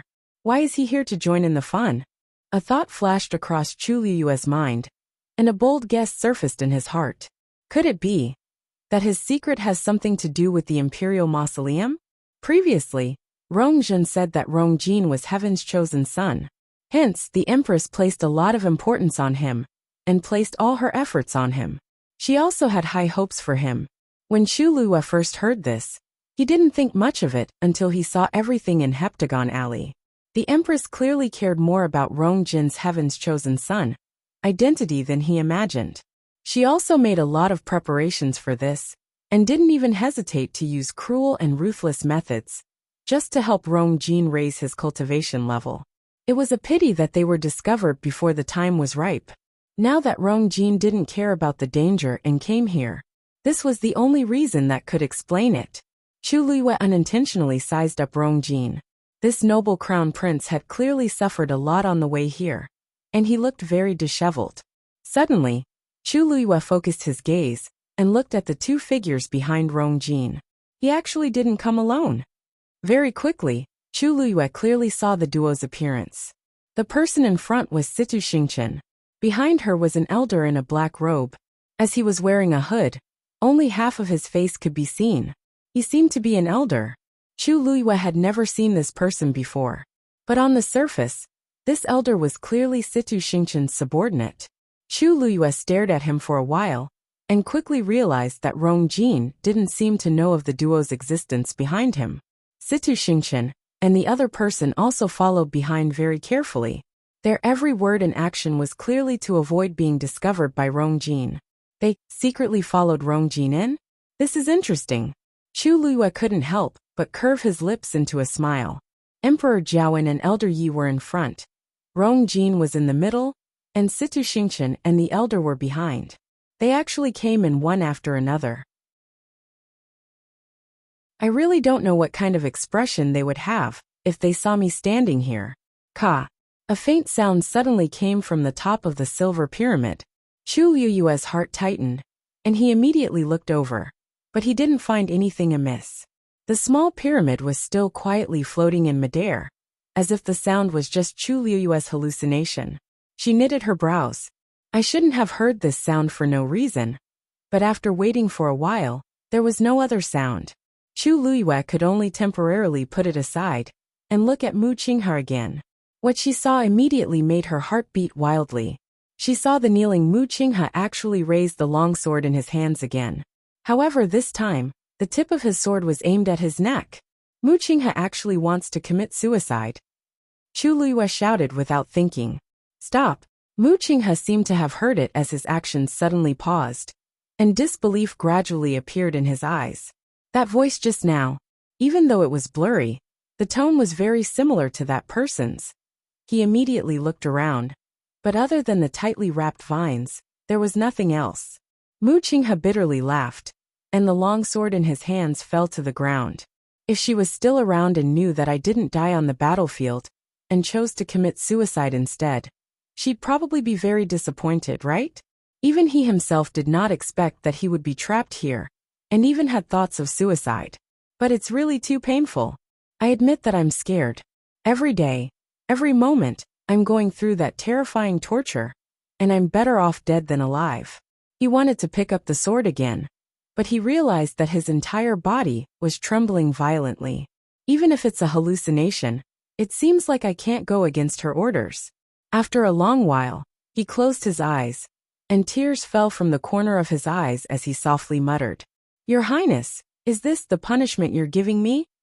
Mobile users, please browse for a better reading experience from the Love Network.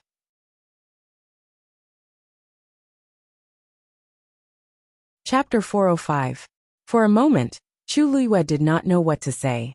Punishment? Shang Guanyu was already dead, and he died so tragically. What punishment could she give him? She also wanted to tell herself that Mu Qinghe did not betray her. However, everything that she had seen so far proved that Mu Qinghe was most likely standing on the opposite side of her before she died. Otherwise, there was no way to explain everything that happened later. He was still the respected deputy commander, as if her death had nothing to do with him. Even the pair of boots on his feet. Chu Luiyue's eyes stung.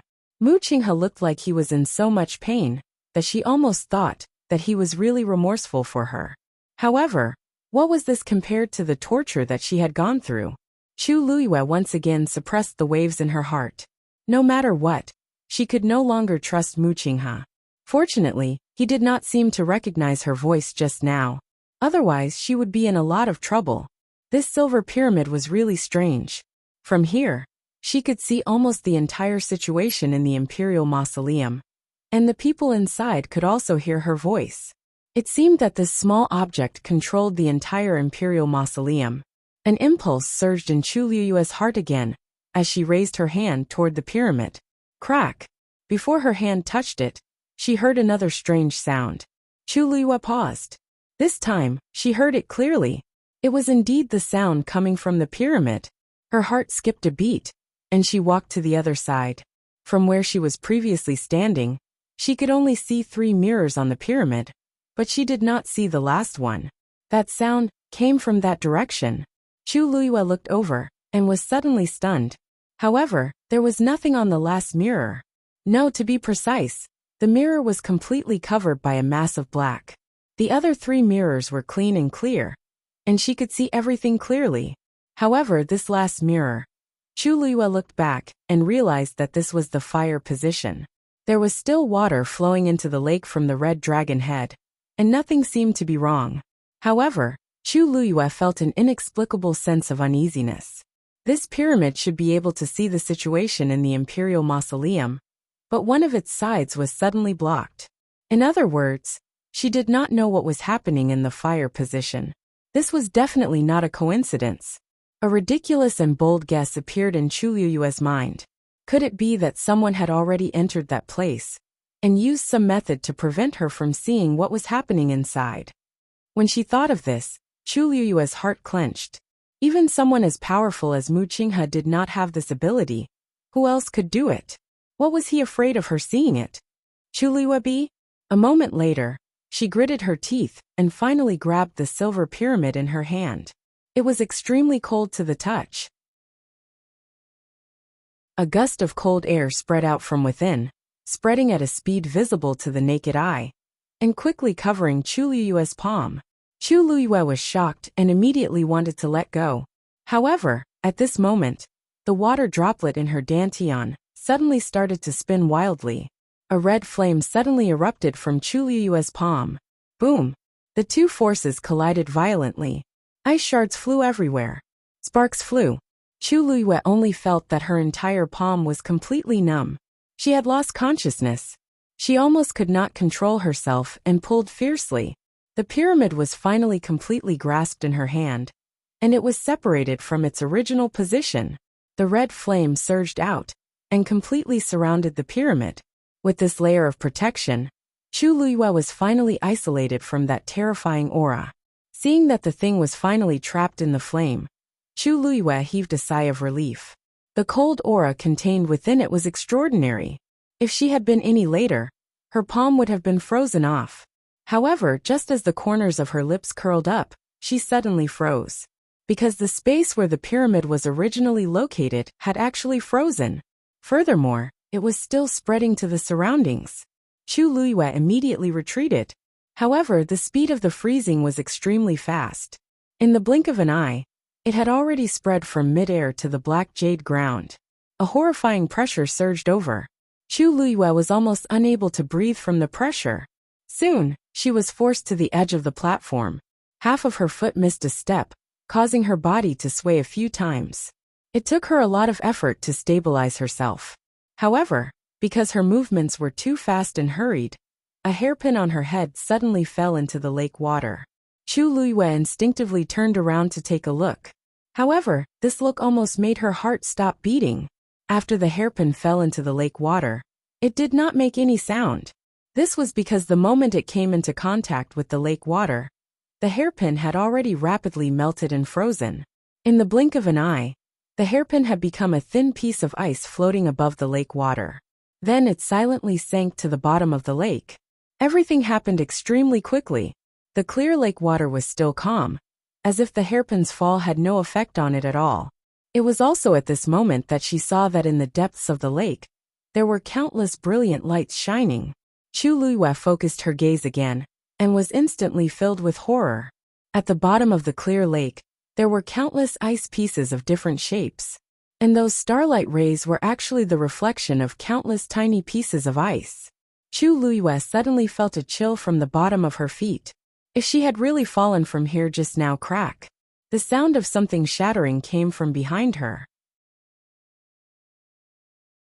Chu Luyue immediately turned around, and was shocked to find that the entire space above the black jade platform had been completely frozen.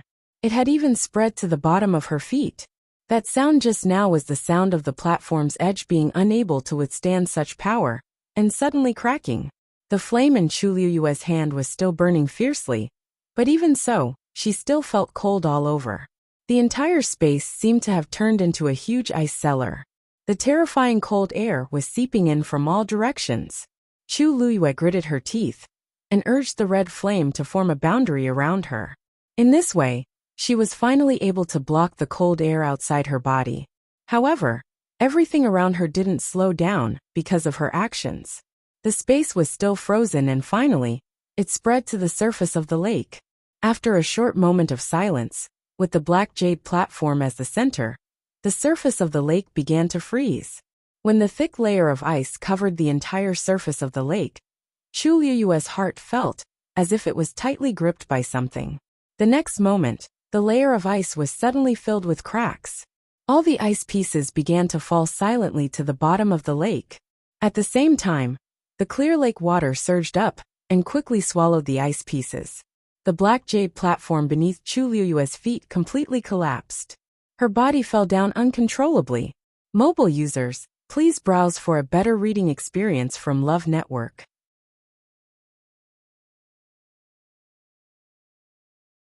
Chapter 406. However, just as Chu Luyue was about to fall into the lake, a powerful force suddenly came and gently supported her waist. Without thinking, Chu Luyue borrowed the force and jumped. She headed towards the wall. At the same time, a silver light flashed in her hand. She stabbed the dagger in her hand into the wall. Her whole body was suspended in mid-air. She immediately looked in the direction of the red dragon head. The mysterious force that supported her just now flew out from there. May I know your name? I can't repay you for saving my life, so please come out and meet me. Chu Luyue stared at that place and said loudly. However, there was no movement at all. It was as if she was the only one in the entire space. Chu Luyue looked at the lake. The black jade platform from before had been frozen into a huge block of ice. Then it quickly shattered and silently sank to the bottom of the lake. The water below kept surging up, and the ice above kept capsizing. It was as if the cycle was alternating. Silver light flashed, brilliant and cold. If Chu Luyue had not seen it with her own eyes, she would not dare to believe what she was seeing. Ice always floated on the surface of the water. She had never seen such a strange scene. There was clearly something fishy hidden in the lake. Chu Luyue felt a lingering fear when she sensed the frightening cold air that was spreading. If she had really fallen in just now, she did not give up and asked again, raising her voice. Since you're already here, why are you still hiding? As she spoke, she looked at the pyramid in her hand. There was indeed a black mirror on it. Chu Luyue could not help but be puzzled. At this time, the other party had even taken the initiative to save her. Why was he not willing to come out and meet her? He did not even want to let her know what was going on in this space. Finally, a low and lazy voice came. Hand over the thing in your hand, and I'll send you out. Chu Luyue was stunned. The other party was also here for this silver pyramid? She had never heard this voice before, but she could feel the noble disdain of a superior. This person's identity was extraordinary. Obviously, his strength was also extremely powerful. Otherwise, he wouldn't have been able to take the initiative in such a situation. However, Chulua frowned. It was not easy for her to obtain this pyramid. If she were to hand it over just like that, she would not be willing. She didn't know why, but she felt that the pyramid was very important to her. It was as if it was hers to begin with. She also knew that this feeling was too inexplicable. But since the item was already in her hands, how could she hand it over? Forgive me for not being able to comply with this condition. Please change your request. After all, the other party had saved him. Chulua did not want to make things awkward. Moreover, she had always been very sensible. Even if she was now a rank 3 warrior, it didn't mean that she was willing to go against such a powerhouse. In such a dangerous situation, wasn't he just looking for trouble? No. The man seemed to have expected Chulua's rejection, so he didn't get angry. His tone was indifferent. That's something my wife wants. I have to take it back. Chulua was taken aback. Wife? Why does this sound so familiar? She gripped the dagger tightly, and suddenly had a flash of inspiration. Wait a minute. I seem to remember someone, she blurted out. May I ask if you're the head of Precious Treasure Pavilion? When Chulua took down the pyramid, the entire Imperial mausoleum was greatly affected. The vines around Muchingha suddenly withered one after another, and finally scattered all over the ground. The illusion that kept repeating in front of him finally dissipated. Muchingha's body shook and finally woke up from that terrifying state. He knelt on the ground in a daze. The fog in front of him gradually dissipated, and he finally saw the real scene in front of him. He looked at the withered leaves and vines, and raised his hand to wipe his face. His hand was covered in tears. His heart suddenly trembled. Everything that happened just now began to replay in his mind. Muchingha did not come back to his senses for a long time. After some time, he finally lowered his head and laughed bitterly. However, this smile was even more painful than the crying from before. He thought that he had buried everything, but he did not expect that. He still remembered it so clearly. Every single thing, every single word, and even every single expression. It had been deeply engraved in his mind.